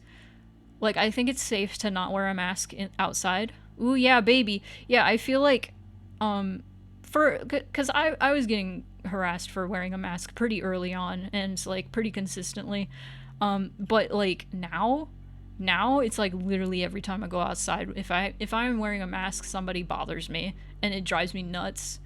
I'm still gonna wear a mask to the grocery store. I'm still gonna wear a mask indoors. I'm still gonna wear a mask in a crowded place, and like the best thing you can do is just ignore those people, because all they want is like a reaction from you. Even flipping a bird, they're gonna get excited. So,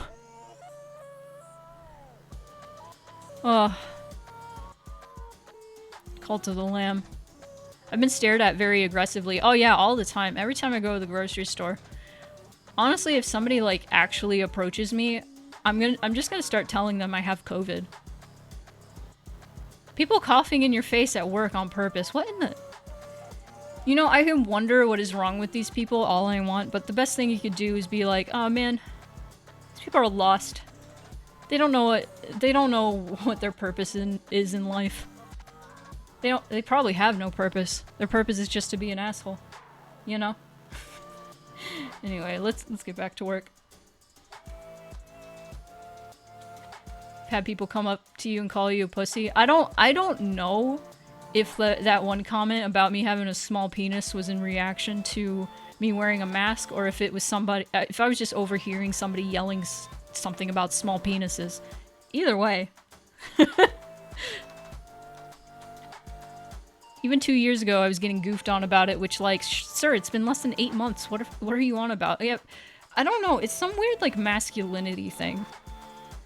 Like, people want to be like, I can't get sick. I'm a man. And it's like, what the fuck? It's very strange. Men want to see my smile so bad it makes them look stupid. But people bothered me too much, like they say it's hard to breathe in. I'm wearing it, not you, man. Oh yeah, most of the time it's just people yelling out their car doors because they're a coward and they don't want to actually, like, say it to me. In my face. Oh! Parasites. This music is disturbing, I like it.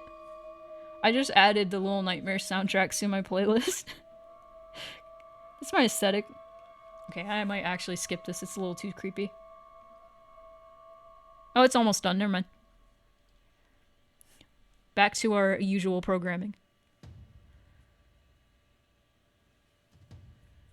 Avoiding political terms. Certain people, I get what you're saying, are addicted to being angry about other people's existence or trying to be comfortable in public. What it is, essentially, is, you wearing a mask in public simply suggests that you care about the well-being of other people, because you do. That's why you're wearing a mask, so it doesn't spread to other people. And that makes certain people, quote-unquote, angry, because it suggests that they should also care about other people, but they don't want to.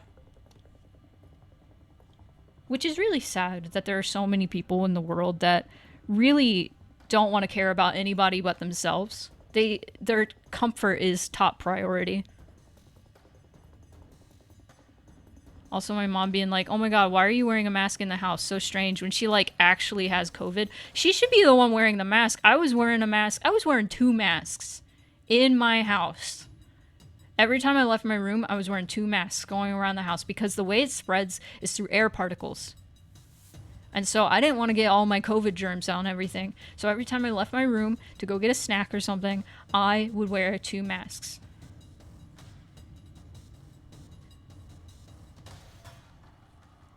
And it sucks, but you gotta do it. Hate the conservative brain rot where they think every single thing people on the left do is designed to annoy them. Yeah, it's funny, like, how much they call everybody on the left snowflakes, and, like, they're like, oh, you triggered? Are you triggered by this? They're the ones getting, quote-unquote, triggered by a literal piece of cloth on somebody's face. Sorry for being so bitter this stream. I'm just kind of over it. I'm a little over it. I feel like something has changed in me ever since I got COVID, and I had this realization, like, wow, if I wasn't vaccinated, I'd probably be either hospitalized or dead right now. Like, I had that realization because my fever was that bad. Like, I almost had to go to the hospital with how bad my fever was. And that just made me have this, like, moment of, like, I already had these thoughts of, like, wow, this could have been avoided. If we had a pandemic response team, this could have been avoided, you know? But it wasn't. All these people died. I got sick. A lot of people got sick. But because of the selfishness of half the population of the world, not just America, of the world, so many people got sick. And I feel like something shifted inside me when I got sick. And now I'm just bitter. I'm just very bitter. I can't let the bitterness rot my soul, though. You know, like Biden? Bet you miss Trump now. We literally don't try to raid government buildings just because our candidate was a little pissy-wissy, but okay. Excuse me for getting super political during this stream, but it's kind of inevitable with our current political climate.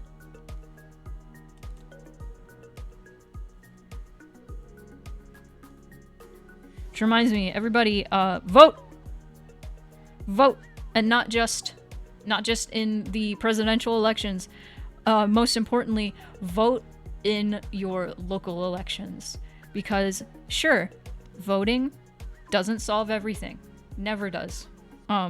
However, it does help a little bit. It is the first step. And we should still be voting. Paying attention to local elections. all that good stuff. Because that's truly what matters most right now, is the state elections and the county elections and all that stuff, especially with Roe versus Wade being overturned. Virus alert! Hello! So definitely make sure your vote gets in there. I know Wisconsin is having elections coming up. We have so many political ads that have been on the air for so long, and they're driving me nuts, but it's reminding me to vote, and I'm reminding you all to vote. Be sure you are registered to vote. All that good stuff. It's important. It's important. Get involved.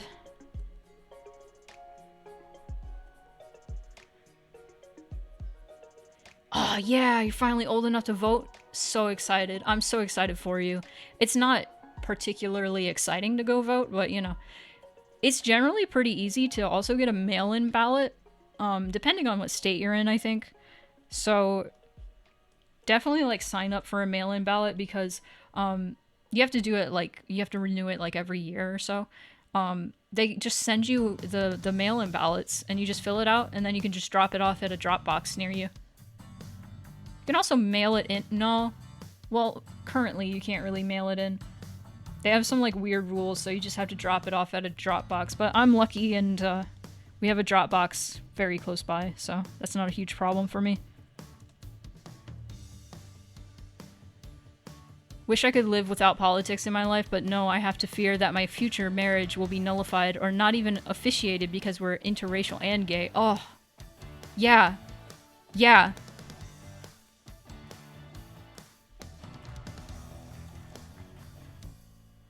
Think about this every now and then, but I hate that human rights are like a political issue. I think politics should just be how taxes are levied and used, or the economy, not if I should be allowed to, like, say, live, eat, have a house, have shelter.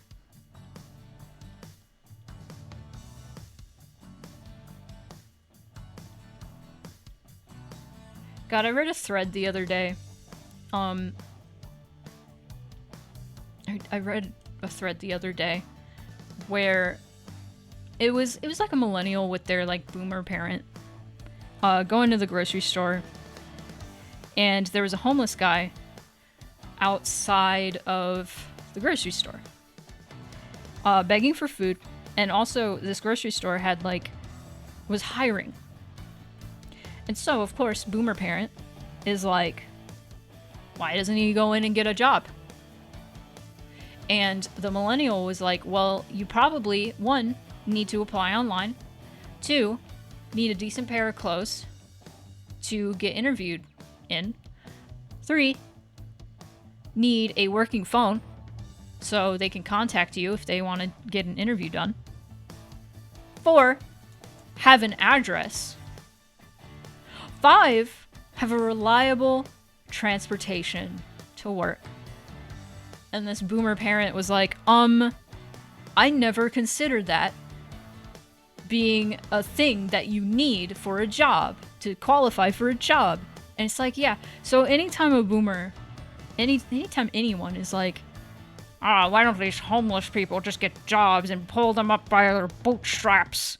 Remember, most jobs, you need an address and a phone number and reliable transportation and a clean pair of clothes to get the job. Getting soft-locked in real world? Exactly.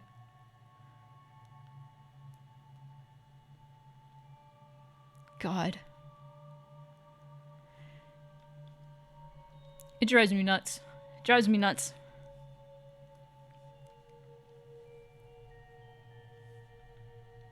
You can't get a job if you're homeless.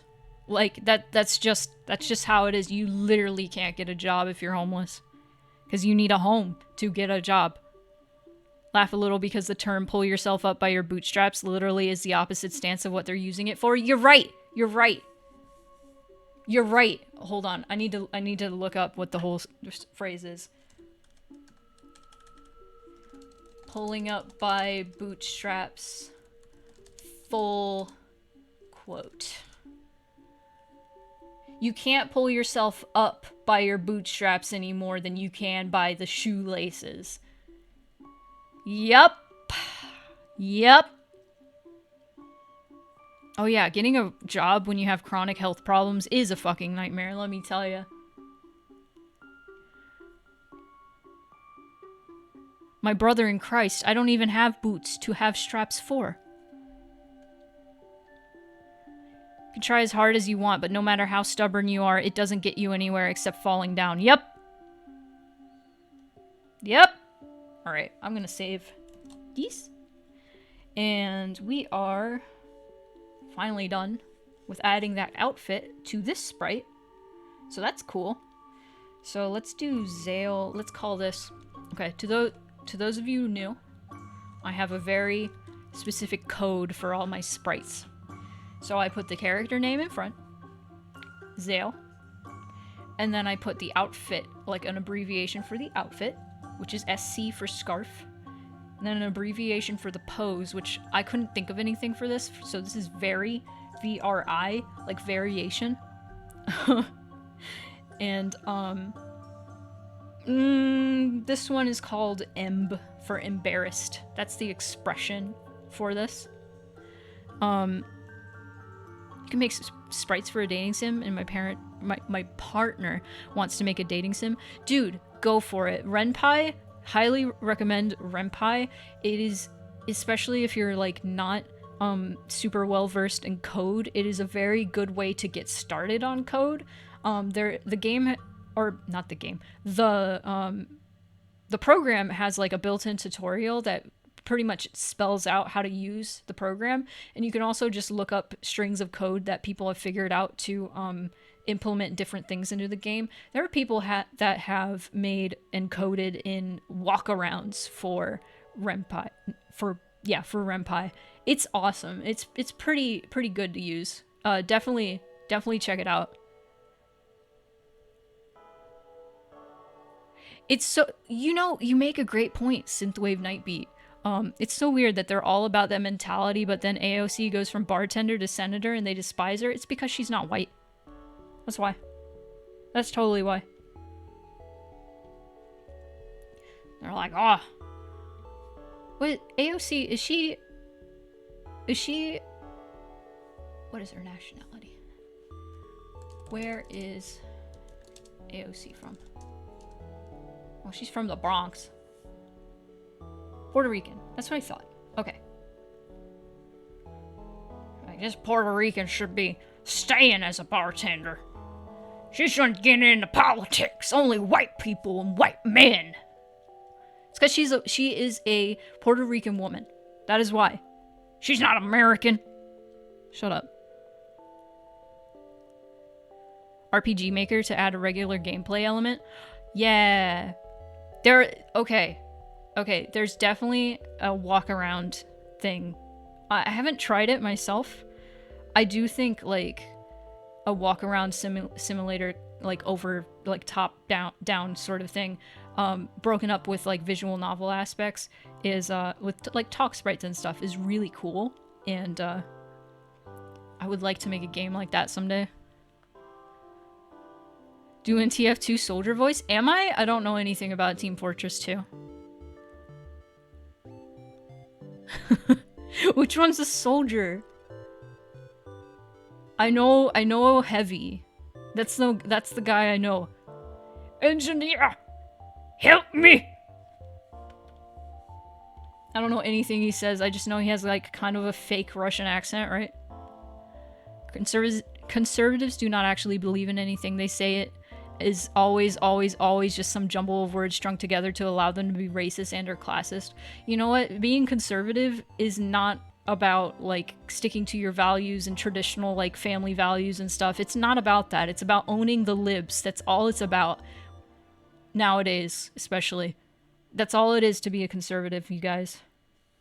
It's all about making the queers angry.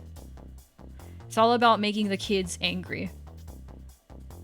It's all about triggering the left. That's all it is. Oh, it's the man with the helmet. I see. See, I know Scout, I know Heavy, I know Engineer? Texan Gun Guy. Okay. Okay. Show. Oh! Crash Bandicoot music. I still haven't beaten Crash 4. It's so hard.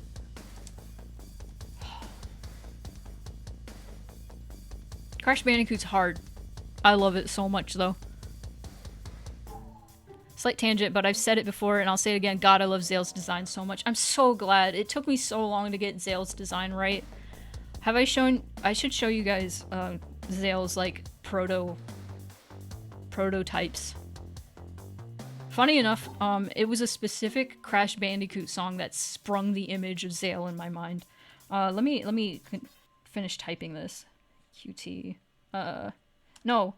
VRIM with dissolve. Okay. And show. Okay. You know what? But we found you. You. Is there a nickname I could call you? But we found you? I don't want to call you Butt. I will try. Titus? Okay, cool. I'll try to remember that. I'm not super good with names, but I try to stick to like nicknames and stuff I can call people, like Nixo, Cass, Soul. I mean, it's in their name, but I'll try to remember Titus. But let me bring up code. See, check this out. You can look at this and you can kind of tell like what is going on. See the E for all this. Okay, I'm gonna remember matter of fact. This is how I navigate through my code. Don't be like me. There's too much. So at the beginning of each thing, you can shorthand all the character names and stuff by defining a letter equals character, and then put in parentheses that character's name in quotations, then a comma, and then you can put a color assigned to the character name. So, let me go back. Sorry, I have all these notes and stuff for all these new assets. So E is Ezra, Z is Zale, who I've been working on, and basically you do the banter back and forth, and then if you want to change a sprite, you can do show Ezra FF gasp at center with ease.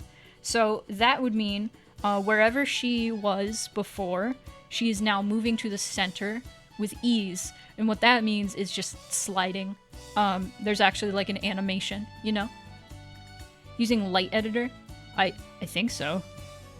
I don't know if I am, honestly. I think that's the other one that pops up sometimes, and I'm like, no, I don't like that one. I like the colors for this one. But Ren'Py, the Atom editor for Ren'Py is really nice because it'll color code everything. So if there's like an action, like show, there's like commands like with, so that gives the sprite a transition, and you can also put notes, like any code, with a hashtag, and it turns it red. It also turns things like this bright blue-ish color for, I don't know what specifically this is, but I've noticed it for a few things that are like important. It'll highlight things when they're working, essentially. Yeah, I'm using Atom. That is what I've been using since the first game, actually. Kind of heavy and unfortunately dropped in favor of VS Code. Oh, well, it works well for me. I should back up my code. I should back it up. I haven't had any problems, so. But yeah, I have this point in the game if... Okay, I'm just talking about shit in my game now. I'm nerding out. Well, what's the name of your game again? It's called Mixed Feelings. This one is Mixed Feelings Elysium. Thank you so much, Thursday. The first one is free to play. It is pay what you want. So you don't have to pay anything to play it if you would like. But this one is sort of a direct sequel.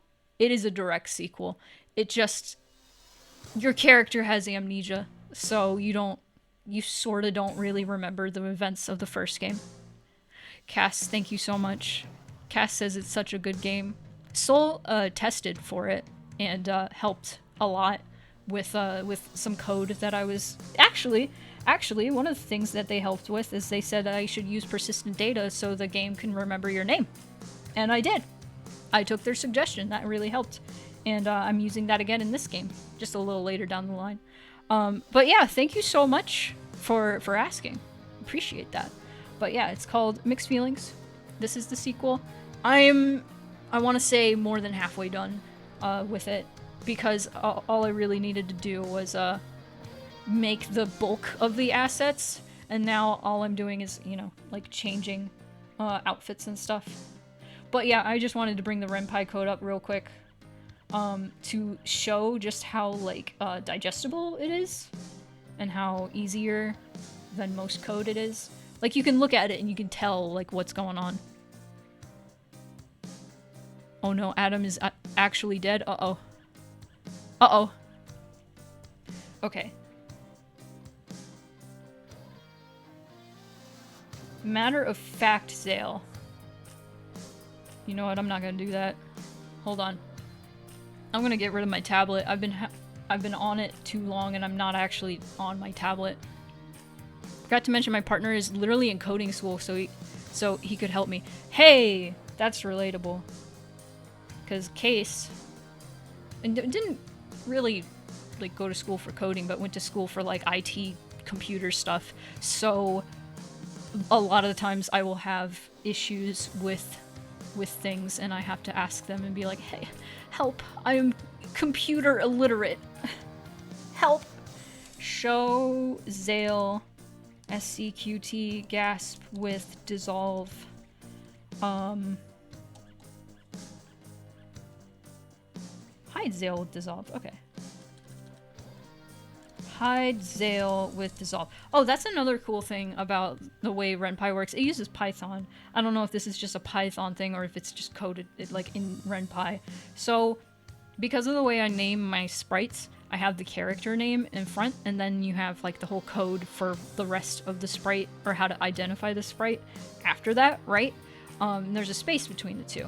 So, if you want that sprite to just hide, you don't have to type out the whole sprite name. You can just type out the name and it knows what you're talking about. And that's also how like the transitions between the sprites work, is that it'll just replace that sprite with the next sprite because they have the same name in front of them. And it's awesome. It makes things a lot easier. There could be a fork or two that is being developed by community and volunteers, though unlikely since Atom was not used. That's a specific feature to Ren'Py. I thought so. I thought so. I wouldn't imagine that, you know, Python, you would need that feature. Okay. Zale slides in with the side eye cringe. Cool. That is an actual thing I wrote here. Zale slides in with the side eye cringe. Let's go. Let's go. Hold on. We need that side eye cringe. I do have a cringe face. There it is. Cool. Sometimes you just need to put notes for yourself to make sure. It's very unusual, but it works well for the target problem. Exactly. I'm gonna call this cringe. There we go. Is that the right size? Sure is. Awesome. Show. Okay. I'll show Zale at right. Show Zale SC QT. Oh, QT. Cringe at right with ease. Actually, with ease in right. There we go. That's important. Because he wasn't on screen yet. God, I love Zale. I'm so glad. I hope you enjoy the game. Like Queen Snarf said last stream that we did of this, this game is like the inverse of the other game. The other game, you were kind of helping everybody fix their own problems. This game, these characters are helping you fix your problems. Sorry.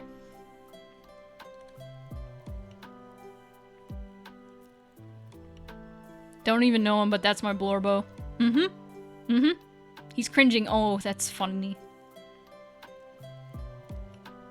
Yeah. You are no longer the main character. You are the final boss. Reciprocal help. Yes. Yes. Listen, this is self-help simulator. Well, not exactly. This is help simulator. You are being helped. This is mental health improvement simulator. Let's go. This is change your behavior simulator from shit to good. Another pseudo therapy session in my future. Love to see it. I like it when player is not considered the most powerful entity in game. I love to be vulnerable in games time to time. Yeah, exactly. I really my worry. I worry that some people might I have to say this out loud. Show Zale SC very emb with dissolve. My worry is that people may project too hard on the main character and feel personally offended by some of the stuff with this game or personally called out. Like I do want to call people out if they are having they exhibit some of the same behaviors that, you know, the main character does. Like some of the bad behaviors, of course. I do want to call those people out, but I also don't want them to feel like they're being what's the word? Bullied.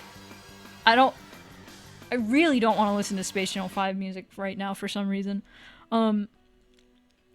I don't want people to feel like they're being attacked. I don't want them to be like, oh, I just came out to have a good time and I'm feeling so attacked right now. I don't want that to happen. But I do at the same time, I do want people to like go, huh, maybe I should change my behavior if they actually see themselves in the main character. If you know what I mean. I'm kind of scared, but I'm going for it. I'm going for it, man. It was definitely fun watching you work. We'll also definitely check out your game. Thank you so much, Synthwave Nightbeat. I will see you later. Hopefully. I do love Zale's color palette. Thank you, Thursday. It makes the serotonin in my heart happy. But let's see.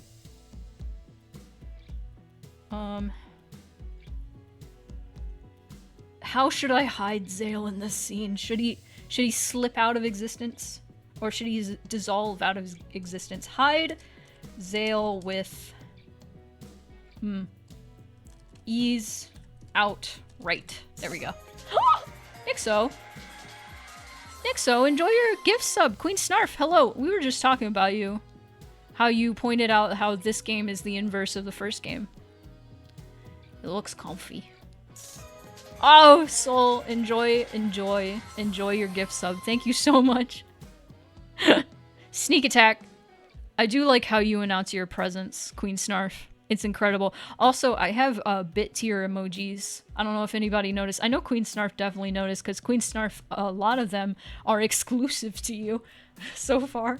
But if you donate enough bits to the channel, you can unlock fun new emotes. Like, you know, Angie. Yeah. Queen Snarf is showing them off now. The loaf is the first one. They're pretty cursed, except for the loaf. Oh. I still have plenty of slots I can fill up. So if you have any good ideas, let me know. Ooh. Yes. Okay. Ooh, Ezra Sprite. I kinda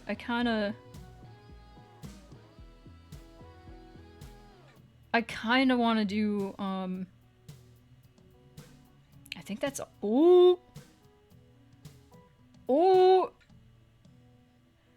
Show Zale at right, side-eyeing Ezra. Okay, this one already works. So I'm just gonna type this one. Show Zale SCQT cringe at right with ease in right. Why every streamer have the Amogus? I don't know. I don't know. I thought it was funny. I don't even like playing Among Us, but I do like the little beans. They're funny. It's just a meme now at this point, just like Sans Undertale. Okay, that's all the Zales I need for this scene. You guys want to see what it looks like in the game, and we can also see if I typed anything wrong. You can also just see that if I typed anything wrong, which is mostly my downfall, is I'll be like, oh, I just had a typo. You have a base of the twerk gif on your Etsy? Oh no. Oh. Oh, also enjoy your GIF subtitus. Let's go. Alright. Thank you so much, Queen Snarf, as always. Oh yeah, long cat time. Not quite. We'll get there. We'll get there. Where's the bread? Where's the bread? There's the bread. I mean, I didn't need to put it out yet, but for those of you who are confused about the long bread, it's to cover the dialogue to avoid spoilers. But, oh hey. Oh hey. We already have an issue. Let's see. Not Cult of the Lamb. A REM Pie game. Open.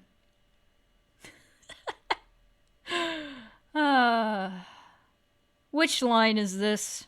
2466. Where? Oh, I forgot to put in the fucking sprite. It happens. Zale. Oh. Oh, I also put Dandy instead of Zale. Whoops. Show Zale. SCQT.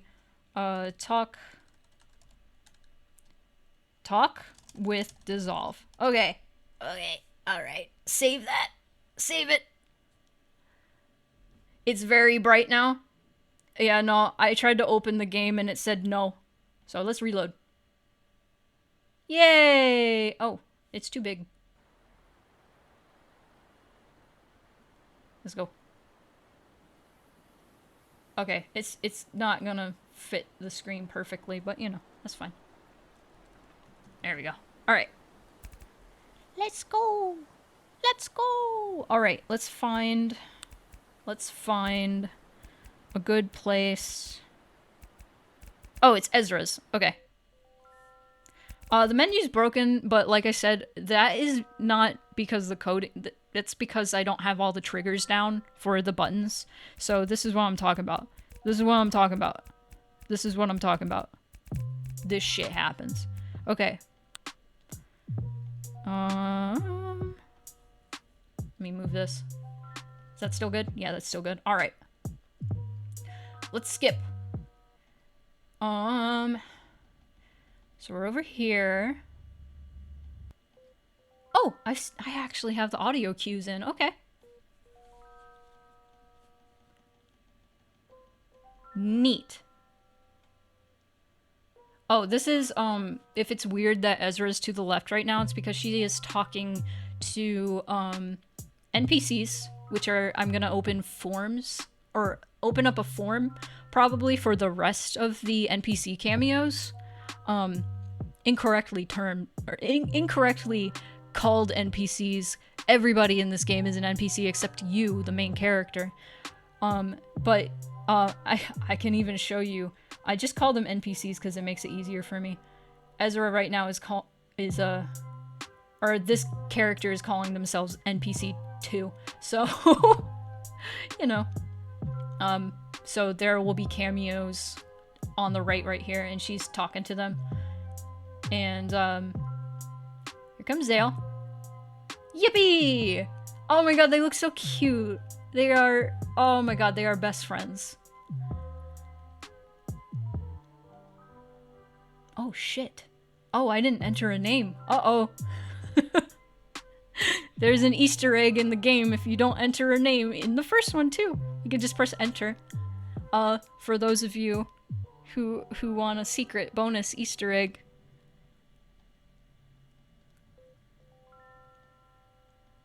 Okay, this is looking good so far. A cool thing about this mid chapter is a lot of it is just darkness. And I'm cheating, I'm sorry. Oh my god! Oh my god, it's working! I love him. Wow. Alright, cool. Okay, so I'm missing some Ezra sprites. I just have to change her outfit a little bit. My Ace hardware reward shipped. That sounds like a scam email. Sorry, I just got an email notification. Bum. As soon as you get your laptop fixed, I'll go check it out. I think Soul at least knows the because they've looked at the code, so they would see in the code. I mean, I had the code open, so you probably did see the Easter egg if you could parse what the code was saying. Okay, so there's just darkness right now. I'm sorry. There's supposed to be sounds of meditation sound. I think what I want to do is I want to get a bunch of people together and get like a Zoom mic and we all stand around it and we all do ohms and harmonize and stuff. So Ezra, let me give you some context. So we're meditating. We're doing some meditation stuff. We're doing some ohms. And like harmonizing with the ohms and stuff. I've done this before. It's been a long time. I used to do this regularly with a group of people, and it's really cool and really awesome. So Ezra asks you, Ezra says, let's focus on a chakra. And your character's like, I don't know shit about chakra. And she's like, okay, well, that's fine. What is something you're struggling with right now? And so you can pick well-being, communication, or self-esteem. And depending on what you pick, Ezra will say, well, sounds like your root chakra may be blocked. So she says, let's focus on your connection to the earth and like continue our ohms. And so then the ohms continue. I really want to make this sound cool if I do get a group of people to ohm together. That's gonna be fun. That's gonna be fun. Oh. My Spoonie in Christ, do you think I know how to read? No. Why is Zale kind of ripped, actually? Like, he be looking a little more swole than I originally noticed. He's hiding some abs in there. He's hiding some abs. Woo!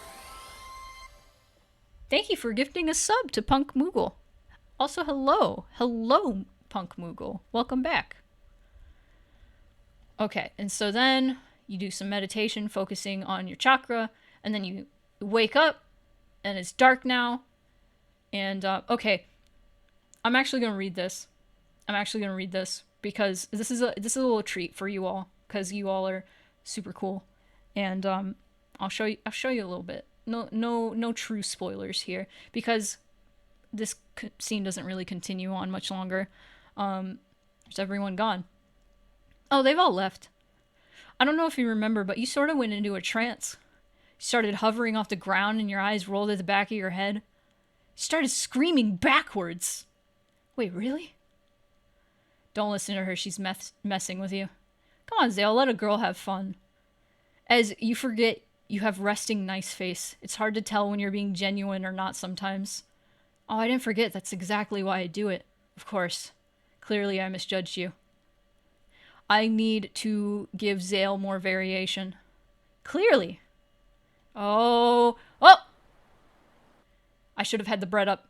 Nobody saw it. Nobody saw it. Nobody saw it. Nobody saw it. Nobody saw it. Nobody saw it. Nobody saw it. Nobody saw it. Nobody saw it. Nobody saw it. Nobody saw it. Nobody saw it. Ezra's a little shit, I love her.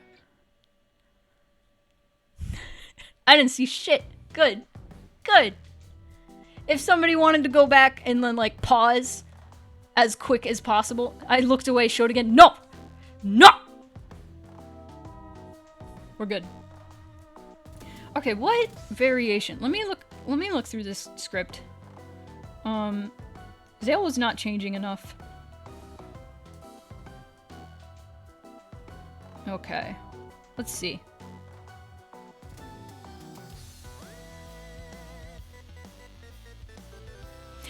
Let's do a different face. Let's do a different face. No cringe. Okay. Side eye instead. I'm gonna say QT. Side. Let's do that. And you have no idea what you missed. I'm sorry, the secret name came up. But you can also just play Mixed Feelings, the original, and you can just press enter without putting a name in. It's an Easter egg. Being on mobile and not being able to read any dialogue anyway. That's fine. That's fine. That's good.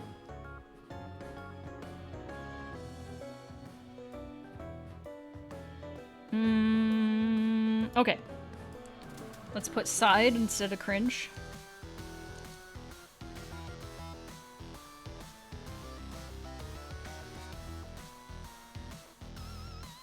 And let's put show Zale SCQT cringe with dissolve.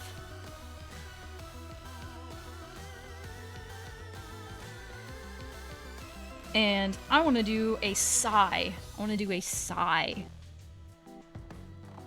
Let's do a sigh. That's also a good one.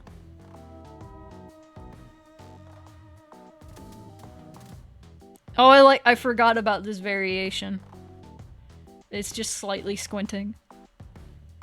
Sigh. Let's do that.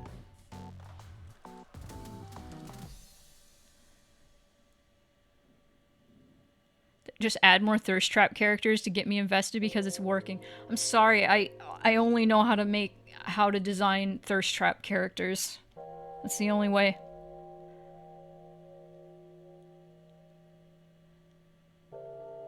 Can Zale bench press me actually? Maybe. I love Zale. Zale's my favorite.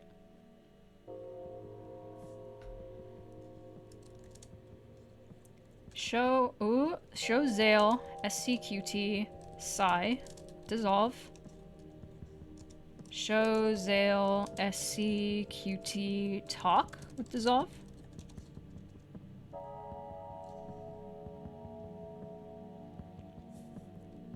Actually, you know, nah. Let's do side. And,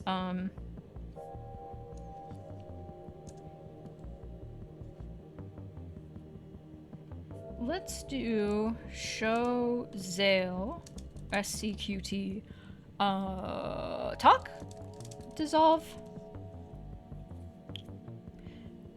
and there we go.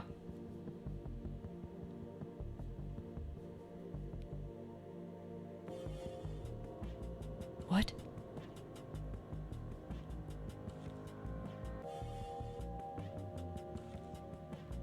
Hold on. What? Hold on.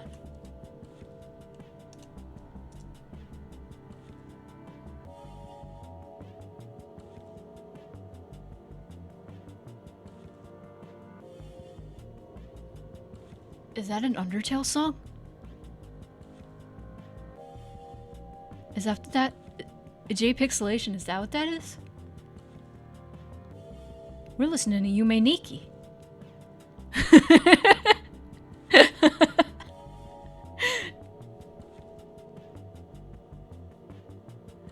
I copied and pasted the lyrics into Google.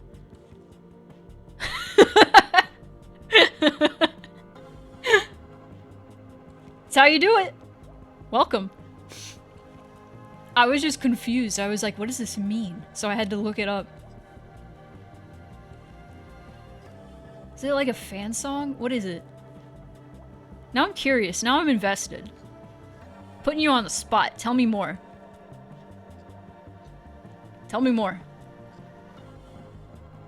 Okay. Now I think we have all the Zale sprites. I think that's good.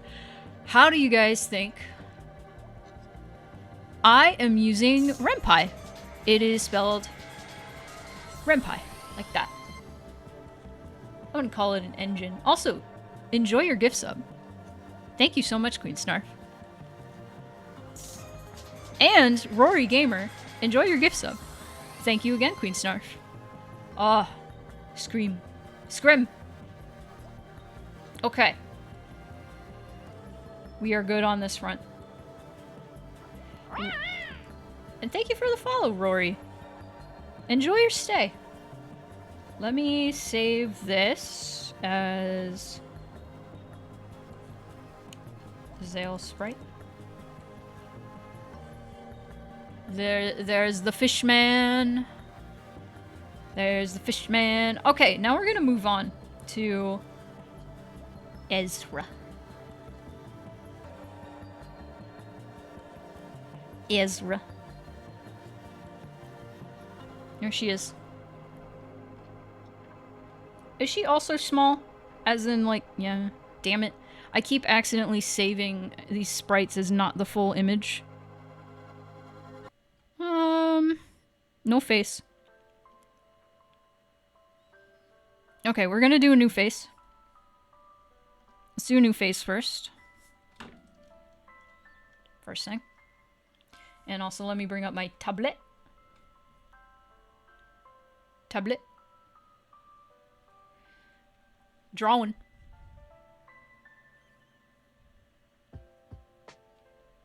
Oh, this is for Mixed Feelings Elysium, which is a sequel. Oh, Cass already did it. To Mixed Feelings, which is my first game. First VN. To those of you who don't want to call a VN a real game. It is, the coding is, I'd say, a little bit more involved than a lot of VNs I have seen, as in, most VNs I've seen don't really give you a whole lot of, like, choices to make throughout the game, other than, like, affection points for dating sims. Yippee!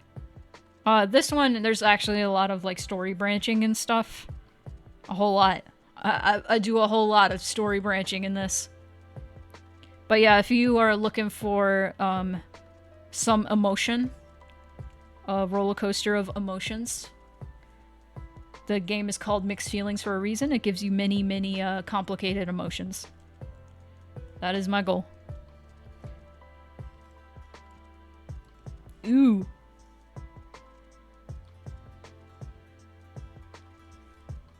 Okay, I'm just gonna trace this a bit. And I'm gonna do this. Skip that. Start this. I'm just gonna keep going. Sorry for hitting the mic. No face.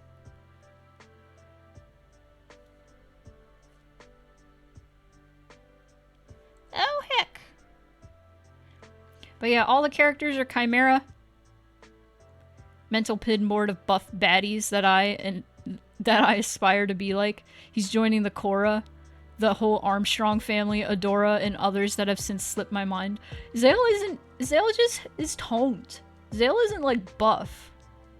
Dandy is more like, Dandy isn't really buff, he's just chunky. The Korra. Okay, I'm gonna...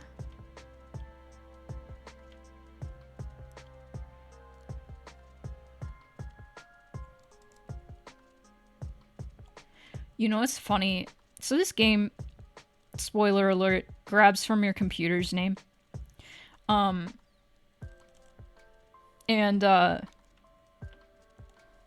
I changed my computer's name to show people how to change it.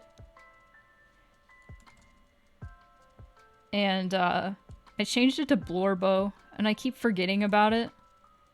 So Ezra will just come out and be like, "Hello, Blorbo." And I'm like, oh.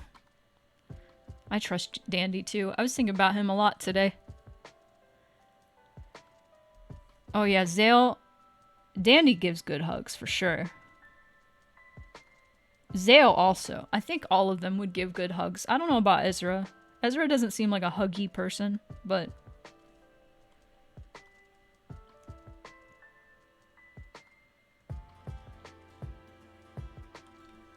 Ezra seems like she would bully me if I said something bad about myself. Yes. Absolutely. You make a self-deprecating joke, she will annihilate you. Oh no, like... I did this for a while, too. I had a lot of friends that made self-deprecating jokes. And, it was like a fishing for compliment sort of thing. Like, aw, man, I'm a piece of garbage. And I would be like, you're right. And then they would be like, why would you say that? It's like, why would you say that to yourself? If you wouldn't say it to somebody else, why would you say it to yourself? Think about that. Sometimes you just gotta... tough love. That's the kind of tough love you gotta give people.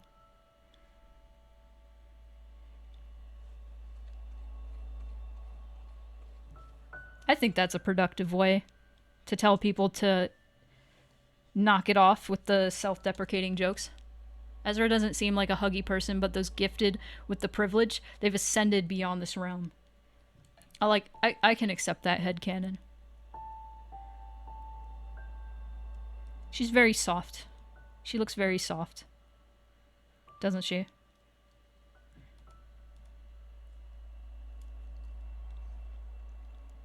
Very good, Banu.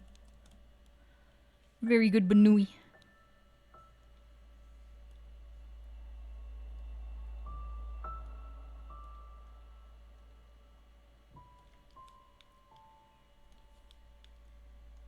Okay.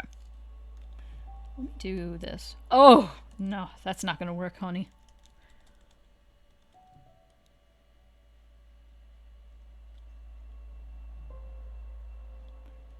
Shit ain't gonna fly. Shit ain't gonna fly, baby. Woohoo! Ho ho! We're out here chilling. I should turn the music up a little bit. That's the wrong thing, that's Renpai. I've never played Hollow Knight, but I like the music.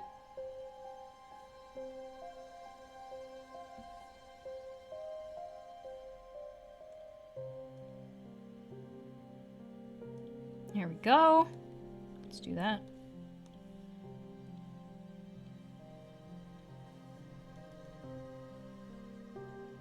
I want to play Hollow Knight. I want to stream it. It is one of those games that seems like right up my alley. Because it's bugs, and it's dark. It's epic. I've never actually beaten a Metroidvania before, so it would be a cool first.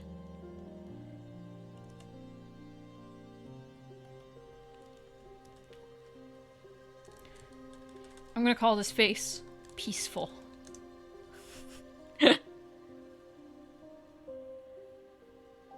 At least aesthetically, it is up my alley. That's good. I was talking about... Somebody drew a picture of Leshy from Inscription shaking hands with Leshy from Cult of the Lamb. And I got to see Daniel Mullins and Massive Monster, the devs of both those games, interact on Twitter. Like, Daniel Mullins said, your game is really neat. Or really good, or something like that. And I was like, please collab, please collab, please collab, please collab, please collab on something. You guys, these two devs have made the most up my alley games I've ever played. Both very different games, but both very up my alley. Imagine, Daniel Mullins, Massive Monster, collab. Holy shit. Holy shit. I love Inscription and I love Cult of the Lamb so much.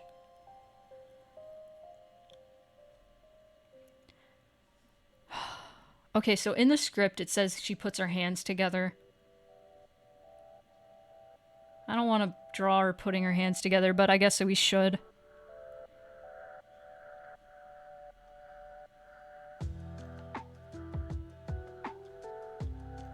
I don't like that outfit. I made this outfit one stream and I don't like it. It's ugly. Parts of it are cute. I just don't think it's... I do like that choker. I do like that choker a lot. I don't remember making that. That was like a present my past self left for me. Very good.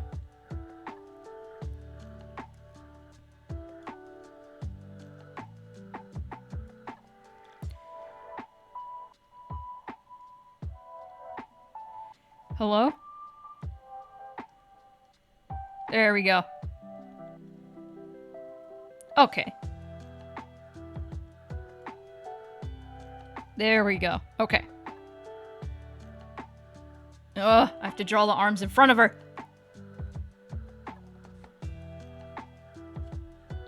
Anybody catch the gold beetle? Anybody catch the gold beetle? Anybody? Anybody? I doubt anybody in the chat will get the reference.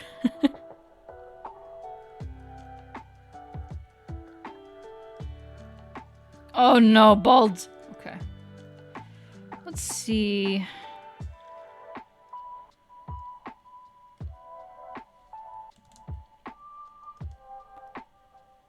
I saw beetle. Gold beetle reference? Yeah. Yeah. You do not believe you understand though? Ah, there you go.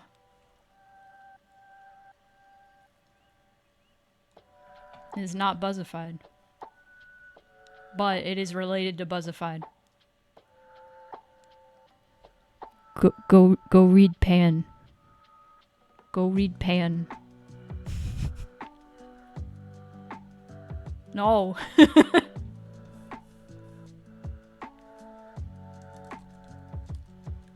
Is it still out? Hold on.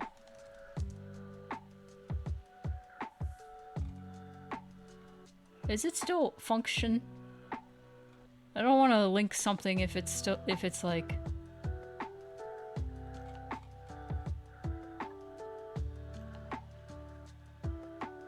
Ah. Yeah, I don't know. I don't know. I don't know if I can link it. Okay. Okay. Okay.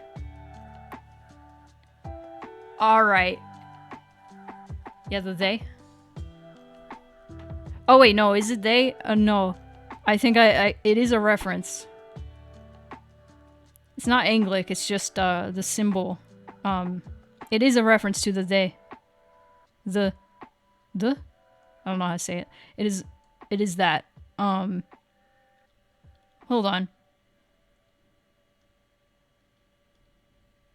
Oh, it is. Never mind. I thought I made it she instead of they.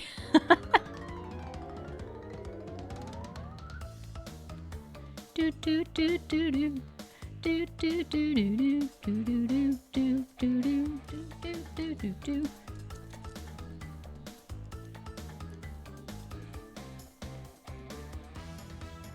Do do do do do do do do do do do.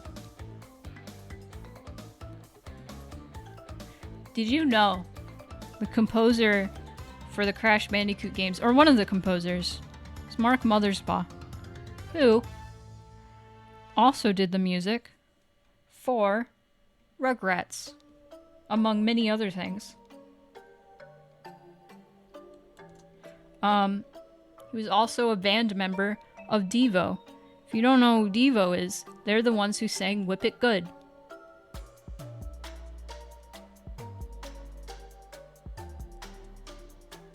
I was working on a selfie draw over, and my partner literally just finished it. Aw. You know what? I really want to do a selfie draw over someday.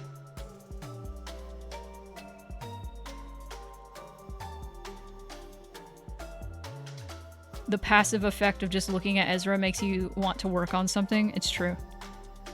It's true.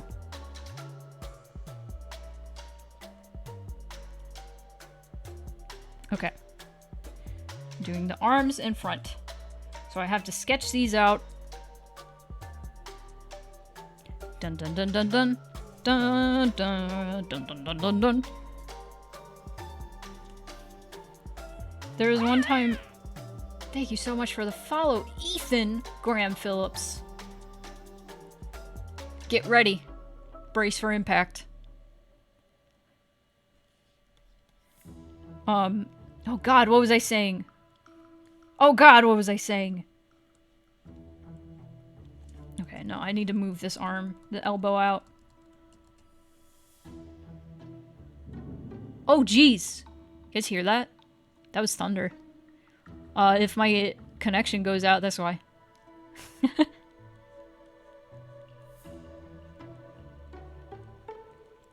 Oh! I think it was the last fundraising stream for the theater. I brought up Devo, and Cal had no idea what I was talking about. I was like, they did Whip It. Whip It good. Dun dun dun dun dun. Dun dun dun dun dun dun dun. He had no idea what I was talking about, even when I did the tune. And I was like, no, you are hurting me. You are hurting me, my friend. That sounded like an angry-ass cat. Nah, that was thunder. If Odin was a cat, sure. Jupiter. Jupiter was a cat. Sure. Okay, so... her hands are together. You don't actually see her hands, even though her sleeves are so long. I'm gonna roll them up a bit.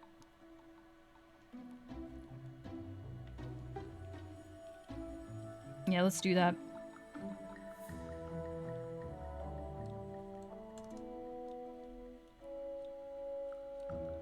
Let's do that.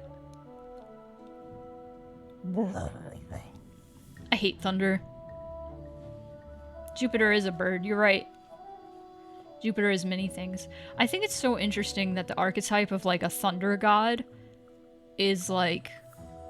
it's super prevalent in mythology across the world.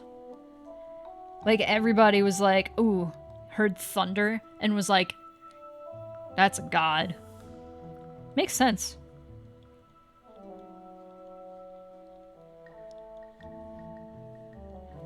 Thunder is very scary and powerful.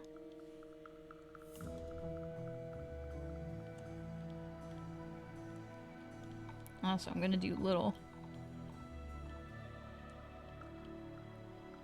There we go.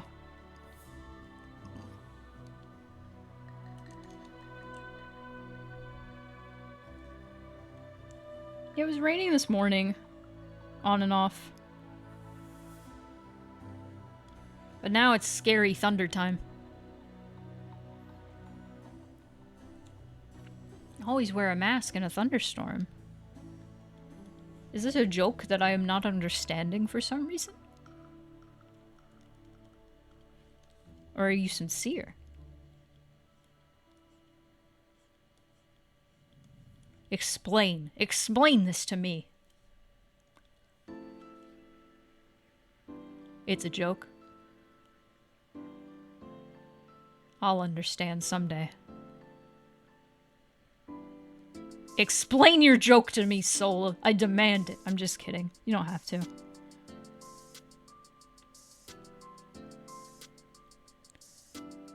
A mask won't protect you from lightning. You're okay. Okay. I didn't know if there was like some play on words or anything that I was just missing. I understand now. It's that kind of joke. It's that kind of joke.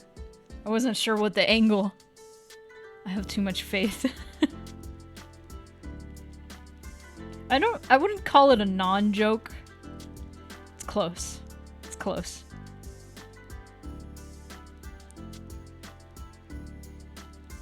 Man, I know I just played Pokemon yesterday. I'm gonna play more Pokemon. Make sure to wear gloves when handling molten lava. Okay, okay, now I understand.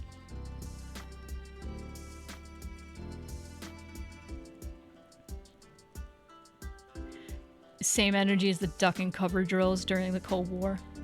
It reminds me of Iron Giant, and now I want to watch it again. Iron Giant is like the best animated movie I've ever seen. Probably. Oh god, that is some rain.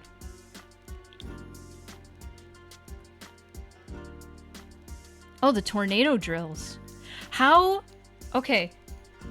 Are there places in the US, and like outside of the US too, of course, that don't do tornado drills? I'm actually curious about this because I grew up in Florida, and in Florida that was like super common. We did that all the time. Quit hogging all the weather. You know, you could take it. I hate rain. I like, you know what? I take it back. I like rain, okay. I don't like thunderstorms. I don't like them. I like them just so they can water my plants, and that's it.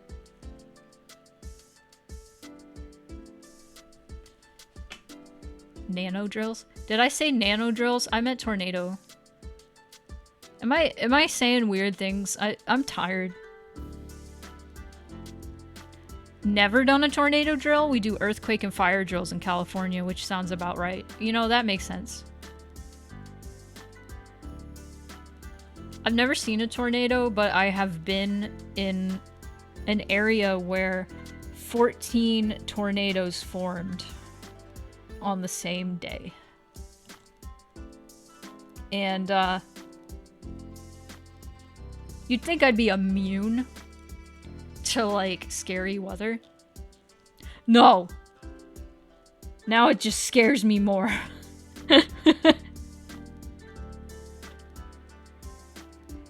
Scary. Okay, that's interesting. Tornado drills aren't everywhere then. You know what's funny is we didn't have hurricane drills. Generally because hurricanes caused school to be, canceled.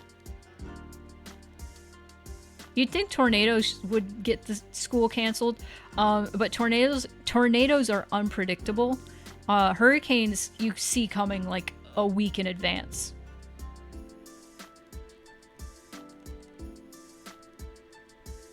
Been in Florida, Georgia for all my schooling, and tornado drills were done with about half the frequency of fire drills. Oh yeah. Might just be because Tucson is known for not having any natural disasters. Dude. That's awesome. Dude, I'm so mad. One time, the tornado sirens here went off. And they were going for like an hour. And I was so scared. I was like, what is going on? And I couldn't find anything. I could not find anything about a tornado, but the tornado sirens were going off. And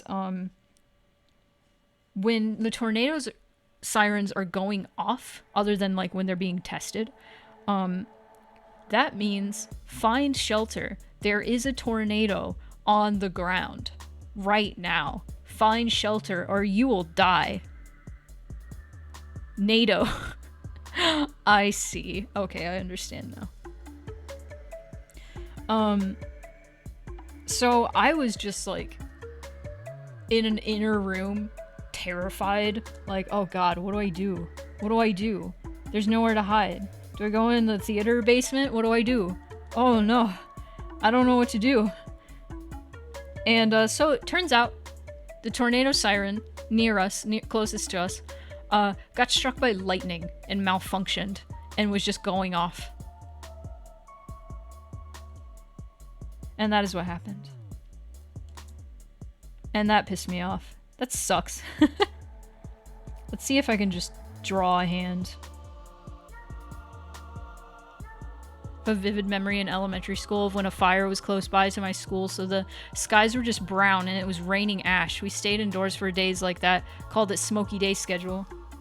Yeah, I only lived in California a year, and there was one time I went outside to take the trash out, and ash was falling from the sky, and the sky was like gray. It was completely covered in smoke. And,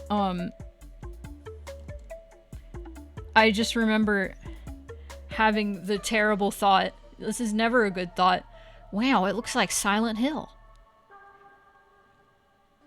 And, that's not good. Because it was raining ash and the sky was white and covered in smoke. And it wasn't like, oh, it's foggy, it looks like Silent Hill. No, it was literally raining ash. Of course, that's more of a movie reference than a game reference, because it was actually snowing in the game. You could fight me on that. If I was playing Silent Hill and somebody showed up to tell me, did you know that's not snow, that's ash raining from the sky, I would have an aneurysm. Wake up depressed because it was just fire 24/7. God. Summer vibe. Ugh.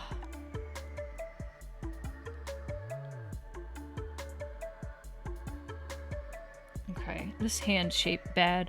I'm trying to do this hand without looking at anything. Which is a mistake, and I shouldn't be doing that. I should be looking at a reference, but I'm not.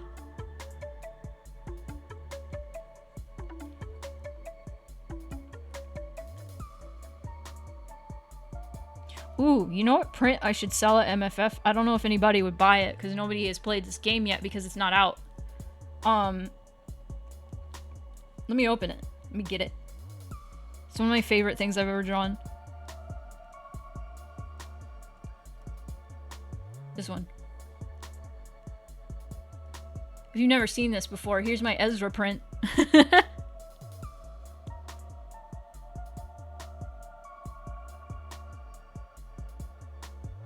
I love it. I love it so much.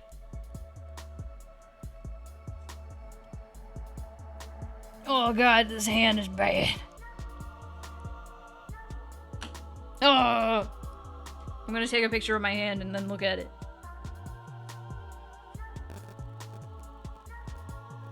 Oh, my battery's low. I can't do it. I do have a webcam, but it sucks.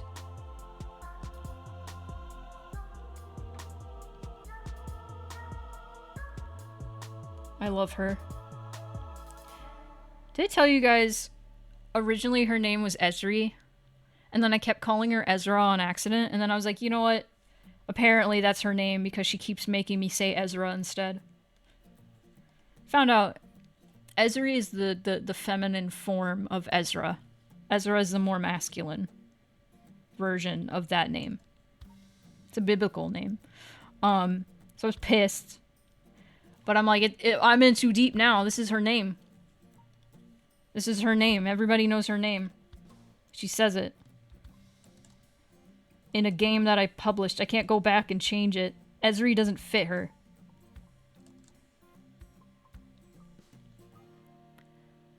Ezra said, no, actually, this is my name, thanks. Yeah, exactly. Exactly. Just Enki. Thanks for the follow. Appreciate it. Welcome in. Thing is, Ezra is canonically trans. That's not a spoiler. She's just trans. That's just a fact about her. And so, like, I'm just imagining, what if that was her birth name and she just was like, nah, I'm keeping it. It sounds feminine enough. I don't care.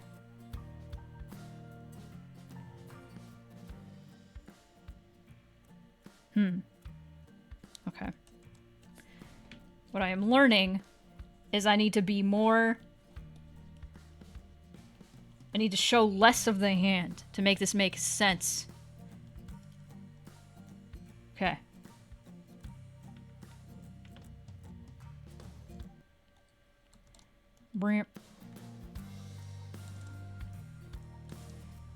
And it's gonna look funky. But that's fine. We're good. We gotta just make it flat. There we go. I like my name. My mom picked it out for me and it still fits. Yeah. Yeah. I can understand, like, wanting to change your name because you don't want to be associated with your, like, past self because there's too many, like, bad, gender memories with it. Even if your name is an androgynous name, I can understand that. For me personally, my birth name is androgynous, so I do not mind my birth name. I like it. And also there's like a familiarity with like my birth name specifically that like you can't really get with like a name that I give, like that I would give myself, or I wouldn't really get with a name that I would give myself. Like I have friends call me Spoonie in real life and otherwise, and that's fine. I also have people call me Lou, and that's fine. But also with like close in real life friends, they can call me my birth name, and that's fine. It is not uncomfortable. It is familiar and nice and androgynous, and it makes me happy, and I like it. But not everybody has that. Like I've just known a lot of like trans people that when they come out, they have this like obligation. They're like, they feel this obligation to change their name, and it's like, you don't always have to do that. You don't always have to. If you're still comfortable with your name, keep it. It's fine. It's fine. It's all good. Don't worry about it. Don't worry about it. There we go.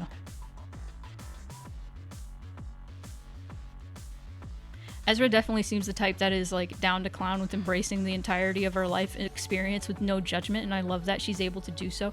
Yeah. Yeah. Ezra's whole philosophy, I would think, with her experience as a trans person in general, would be, you know, like you said, embracing your entire experience, like not completely forgetting about your, you know, your past self, pre-transition, but embracing it and taming it, you know? I think that's important for a lot of people to like figure out. Don't completely shun your past self. That is still part of you, even if you've moved on and you aren't that person anymore. I think it's good to accept who you were in the past, personally. Even if in the past you identified as a gender you don't identify as anymore. Even if in the past you were a complete shit. These are things that you gotta come to terms with. Something about being the sum of all your parts and life cycles and what have you. Oh yeah. Absolutely. You get it. Something like that.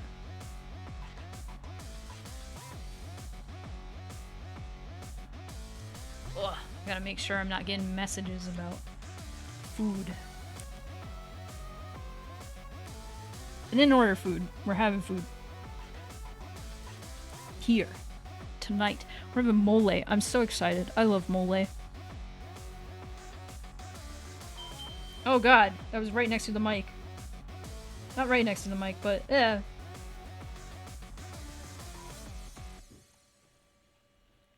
I do have messages, but I will deal with them after stream. I like these hands. These are pretty good hands.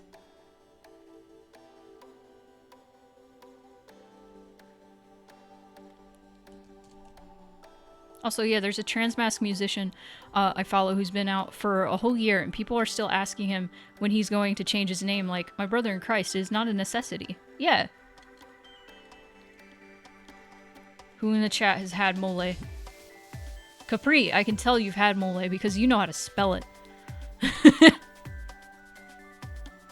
I'm always, like, whenever I'm, like, posting about having mole, I'm always like, I wonder how many people are gonna read this as mole and think that I'm eating mole meat. That's right, I eat those creatures of the dirt. Delicious, delicious tender meat. Mole is so good. I don't know how to sell people on mole though. It's so good. That's all I can say. Because if I tell them, you know, it's tomato sauce with raisins and pumpkin seeds and peanut butter and chocolate and chipotles, they're like, wow, that's a strange combination of flavors. That's a good one. You eat moles? Is that why you have such a dirty mouth? Yes. Yes. That is why I say fuck so much. It's a good one. Exactly why.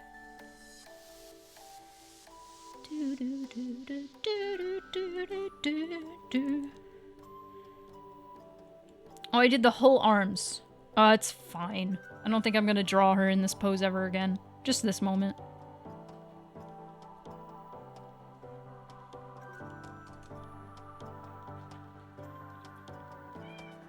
No, moon pie. That is what's in mole. It's just a sauce. No, it's not just Mexican hot sauce. No. No. The base, it's tomatoes. Tomatoes sauce. Crushed tomatoes, right? Got chipotles. You got raisins. You got chocolate. Chocolate. Like cocoa powder. Cacao. You got,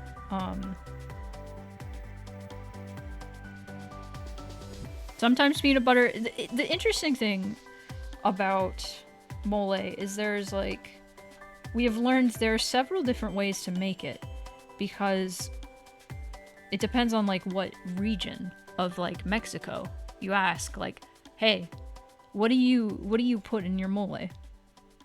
That's the interesting thing about it. Very interesting dish. It's also the cuisine of Mexico. I only know one mole, and that's the sauce. Yeah. I mean, that is what mole is. That's what mole means. It means sauce, right? Maybe... Oh no. Maybe... I mean, if you speak Spanish, what if your family just refers to any Mexican sauce as mole? Because I'm talking specifically about the mole, like, the chipotle sauce. Specifically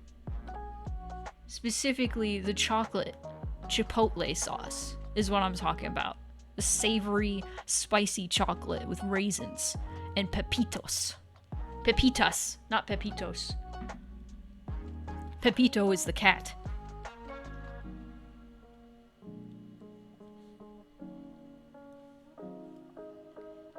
Now I'm curious if your family or like just calls like any sauce mole.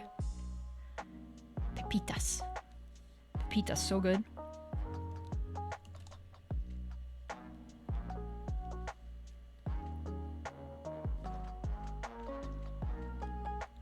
I read this thing.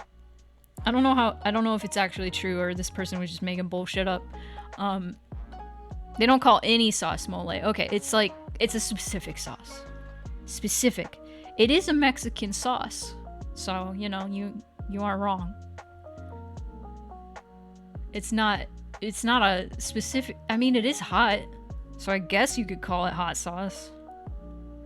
Probably ask both sides of the family to see what each say. Yeah. There's this Colombian dish that I like to make. It's called ajiaco. It is corn and chicken soup. And and potato. Duh. Corn and chicken and potato soup. And you put avocado and capers and cilantro on top of it. And lime. It's got a lot of lime. And I learned there's a specific spice that if you want to make it more authentic, you gotta put it on it. I don't know what this spice is, what these herbs are. Spice herb? I don't know. It's called guaras. Guaras. It's so good. It's so herby. It's the herb. Corn chicken soup, potato. Got me intrigued. No, you should try it. It's real good. Ajiaco. Ajico. Ajiaco. So good. And if you're okay with cilantro, put cilantro on that shit. The combination of cilantro and capers and lime is so interesting. And the waras. Waras. So good. Delicious. I should probably make that soup next week. This week. Not next week. I'm gonna go grocery store tomorrow and I'm gonna get some chicken. I wanted to get chicken and potatoes anyway. I wanted to try to like make homemade food for Moon Pie. For those of you who are new, because there are a few new people in here. Moon Pie's my cat, and she's very picky. And she had an upset stomach recently over some wet food because it was hairball control. She would not eat anything but that. I was pissed. So I kept giving her like a little bit of it and then like mix it with her dry food, but it made her throw up a whole lot. So I stopped giving her that altogether, and I've been trying to find other things I could feed her that are good for her, because hairball control isn't the best. I mean, she did have a big hairball, so she got it out, but then she continued to want it. I would not name a cat whoopee cushion. Though that is a cute name, honestly. Her name is Moon Pie because I was about to say because I like moon pies, but I don't. There was a whole like logical reason her name was Moon Pie, and it's a very convoluted explanation, and like I would bore everybody to tears if I went on that explanation right now. So I'm just gonna say it's a cute name and I like it. I like her name.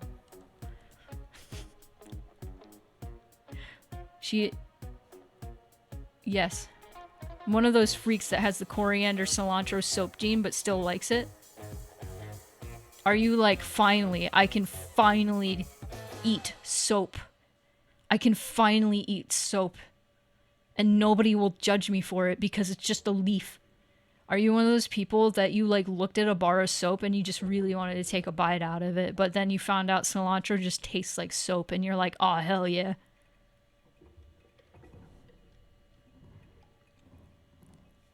Let's judge Thursday. They like soap.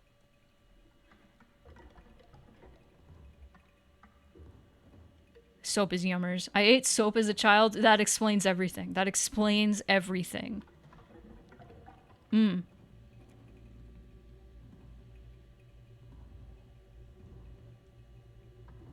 was about to try and make a joke about, oh my god, this song is called Crackheads.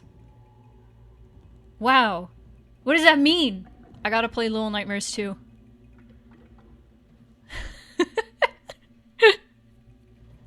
I just got completely thrown off by the name of this song. Your belly is so clean. Your insides are so clean. No germs. That's how you avoid COVID. That's how. You have soap protecting you. Okay. Saving this.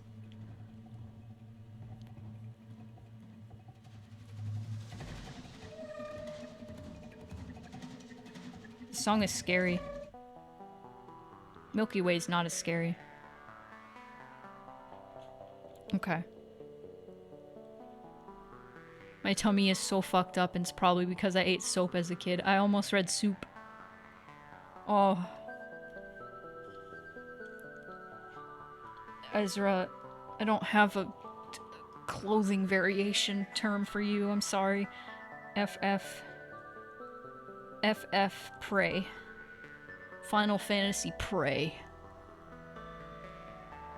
Think about soup now. Did my phone die? Oh no. How much time do I have left?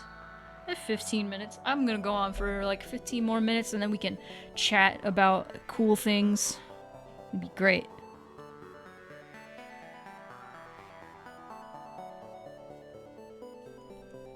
Okay, what other? let's put in the praying Ezra.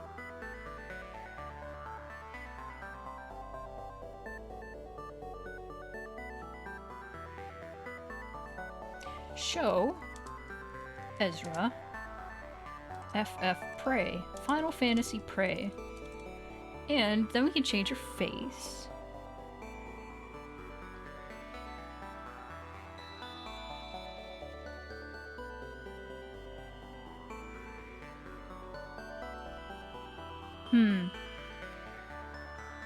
Yeah, let's change her face. Let's go. Peaceful. Not that one.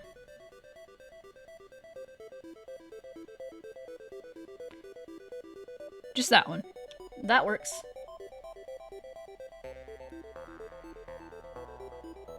FF Pray Talk. Soap. Bonus fun fact, some soap really burns if you eat it. Some? Not all? Not all? Soap doesn't clean anything, it just clings to dirt, so when you wash it off, the dirt goes with it. I used to rub foaming soap into my hands as a kid, like until the soap went into my skin, thinking it'd make my hands extra clean. Oh my god. Yeah, nah. Soap doesn't, like, disintegrate the dirt. It carries the dirt, and you gotta, what is it? It's from Magic School Bus. You need water and soap to lift the dirt away. From Molly Kuehl. I don't know why that episode in particular sticks with my brain so much. Dipping a bar of soap into my pea soup like it was yummy bread and taking a big bite. Now you're fucking with me, Thursday. This isn't real. Soup soap? Soap soup? Oh my god. Oh god.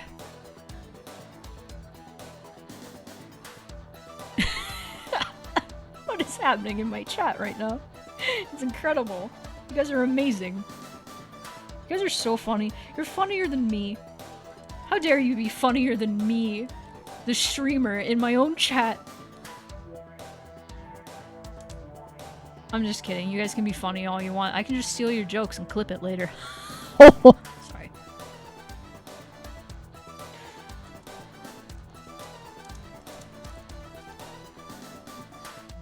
Alright, I'm moving this down. Oop, shoot. No. I nearly made the gnome noise. Oh my god, thank god. I've been practicing so hard. I want to make the exact noise. Okay.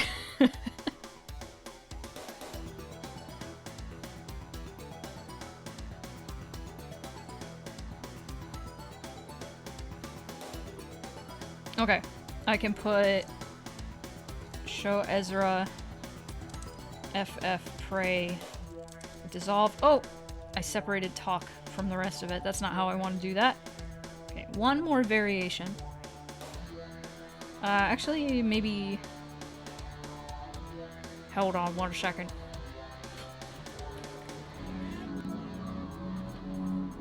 Hello.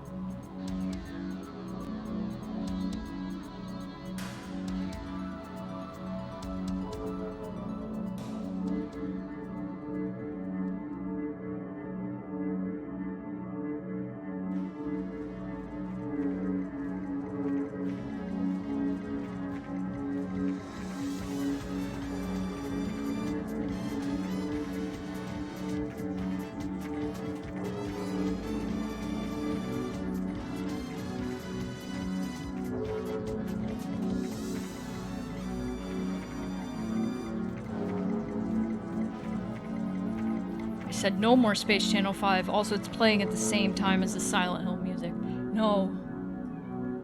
Alright, sorry. Case was knocking on my door. Telling me the mole was ready. Now Moonpie's here. Now Moonpie's here. Say hi, Moonpie. Stream is almost done, though. So. And I can eat. Say hi, Moonpie. Say hello.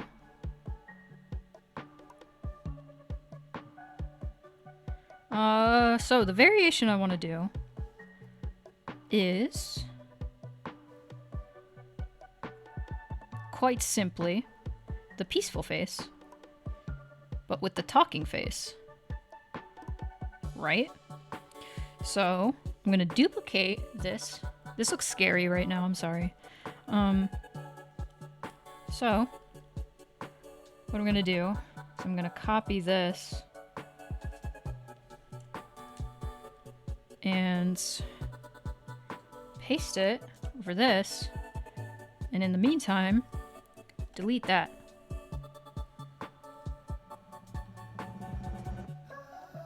Bow, bow.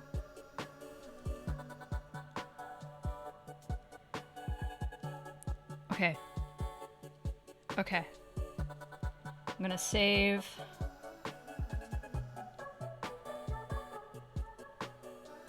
All the noises this soundtrack uses.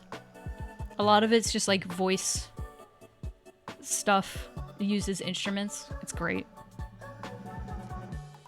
It fucking, like, it's enough. It is enough that the game is exactly my type of jam. And like the art style and the gameplay and everything like that and all the lore and shit. That it is enough. But they also went so hard with the soundtrack. It's exactly my type of music too. No, you are not going out. You ran in here. You ran in here. You're staying. She just laid down so defiantly right next to the door. Okay. And we are calling this... We're getting convoluted in here. FF Pray Talk Close. Oh, we're getting too convoluted. No! No! You're staying in here! No! She wants some mole. Just wish Cult of the Lamb let you eat soap. Then it would be perfect for me. Yeah, that would be better instead of poop, right? It's funny, I now know one person where, like, most of the reason that they don't want to play the game is all the poop. I now finally know a person. So if you're in the chat and you have been thinking about playing Cult of the Lamb, just know, there's a whole lot of poop. There's a whole lot of poop in the game.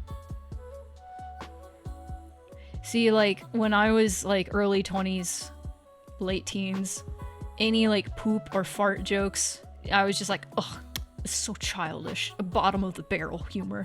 And, like, again, when I turned 25, it was like a little microwave ding, and my brain was done. My frontal lobe was finished, and I was like, poop is funny again.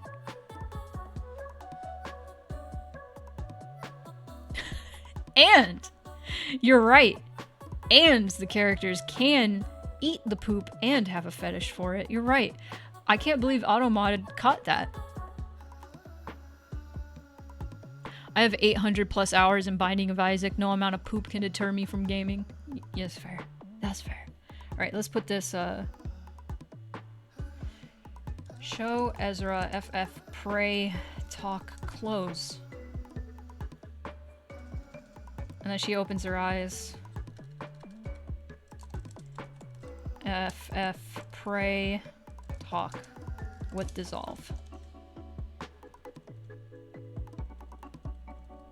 Okay, and then that's all the sprites for that scene. And that's Scary Thunder.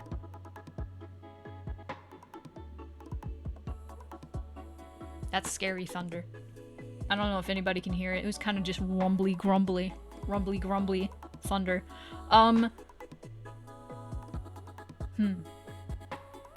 Let's watch the scene again. I'm gonna open it back up. And then we can have our little closing spiel. Don't go anywhere. It's not ending. We're gonna talk about some cool things. Exciting stuff. I don't think there's really... Well, there is sound. It's very quiet, but there is sound. So let's go back. Why is this empty?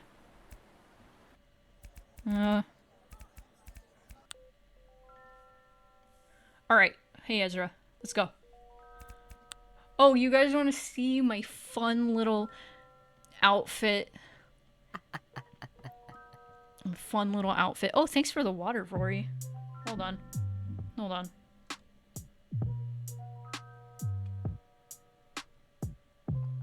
Thank you. Look. Look at it. Look at it. It's awesome. Okay, let's keep going. There's some voice clips for Ezra. There's only 2, and they're just very short laughs. Go give it a try. Let's go. Bring me. Oh heck. Oh heck. Let me get the bread out. Bread time. And talking to some NPCs, which I still need to make. Come next month, I'm gonna open up a form where you can submit characters you think would fit into this game. It is, if I pick your character, it is about $50 per character who makes it into the game. You can just pay for a little cameo slot, essentially. I think there's 1, 2, 3, maybe 4. Thank you for the follow. Shavana, thank you for the follow. But I don't know, it depends. I really need to work out the writing for the rest of the game. There's definitely 3. There's definitely 3 cameo slots. There may be more, and I'm forgetting some. Okay, so here's our new sprites. Yippee! So she's telling you about some stuff. She tells you to close your eyes. She's like, you too. You close your eyes. Okay, that's pretty much it. And then we could skip through this. Tell her we're having trouble with communication. She's like, oh, your throat chakra is fucked up. And that's it. That's it. Is that your real body? That's so cool. Yeah, that is my real form. It's too terrifying to show. My real form is too terrifying to show on stream. So I use this vessel to truly show everybody. This is how I feel in my heart. My true form of bread. Merch idea? Do you want long bread? Do you want long bread? You guys want long bread? Maybe in the future. Maybe in the future. Maybe we can reach like a sub goal or something and I can make a long bread. I'm not very good at like sewing stuff, but that'd be fun. I don't think I've ever seen a long cat plushie. Oh wait, yeah I have! I want one. I totally saved one. Oh my god.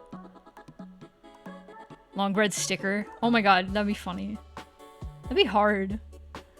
Take up the whole paper. Ideas. Ideas. Thoughts. Ideas.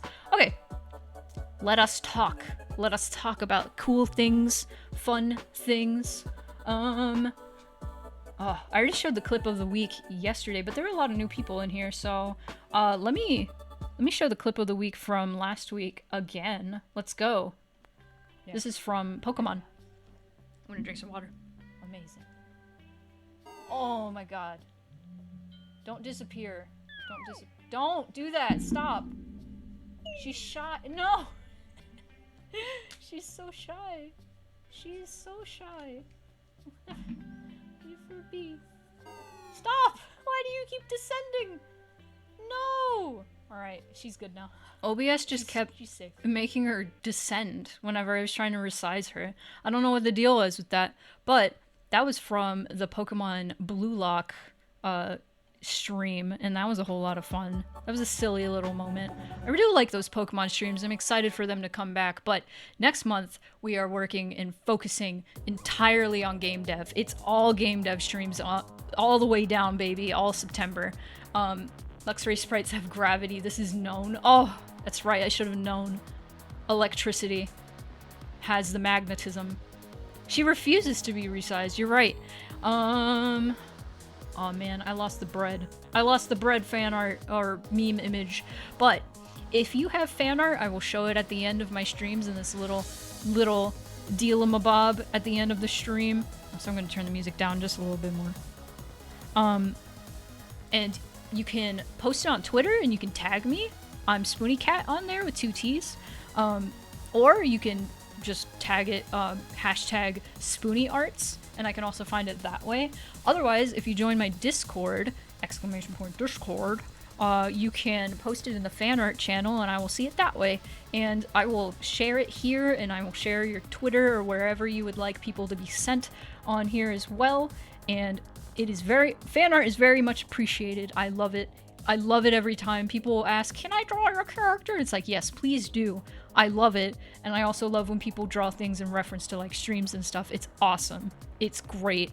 And also, if you clip stuff, I'm a little late saying this, if you clip stuff from streams and it's like the most popular clip from the streams that stream week, I will edit it down into a fun little clip like that. So far, the clip from Cult of the Lamb, where Himble's mind is read and we find out their freaky little thoughts. It's great.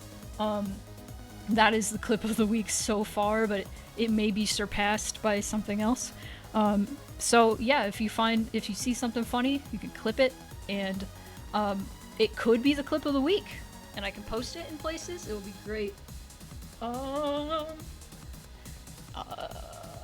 Theater update. You guys want to see what the theater looks like? Do you guys want to know about the Kenosha Theater? Look at it. This is progress so far. Or this is progress as of yesterday. I took this video. Went down. This is a paint job right now. It's awesome. It's getting there. It's getting there. It's so cool.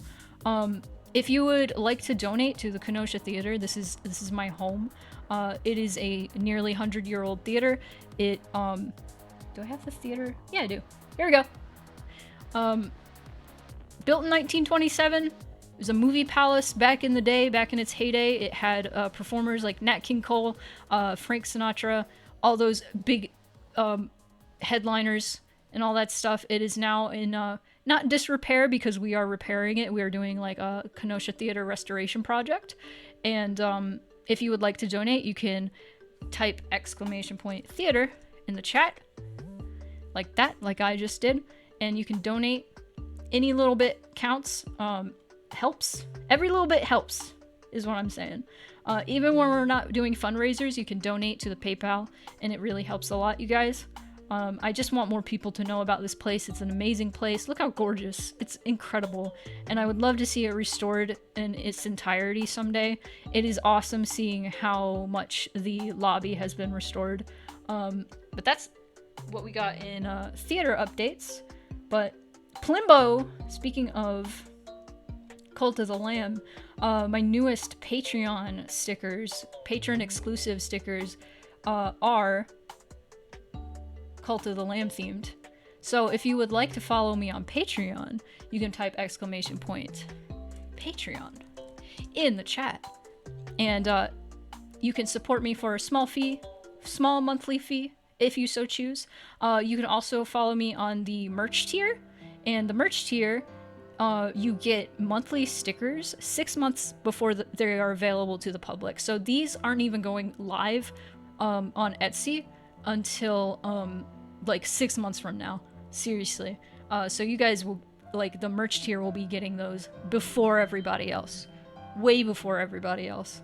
But if Patreon doesn't interest you, if you do have a gift sub or not, and you join the Discord, you have access to all the patron exclusive channels in my Discord. So you can see things like concept art posted whenever I post them. You can see things like time lapses, like this is from a time lapse of the Cult of the Lamb stickers, and all that fun stuff. You get to see all that. It's all for you guys, and it's real cool. But in the same vein, the newest Etsy shop stickers that I have up are the Sly Cooper stickers.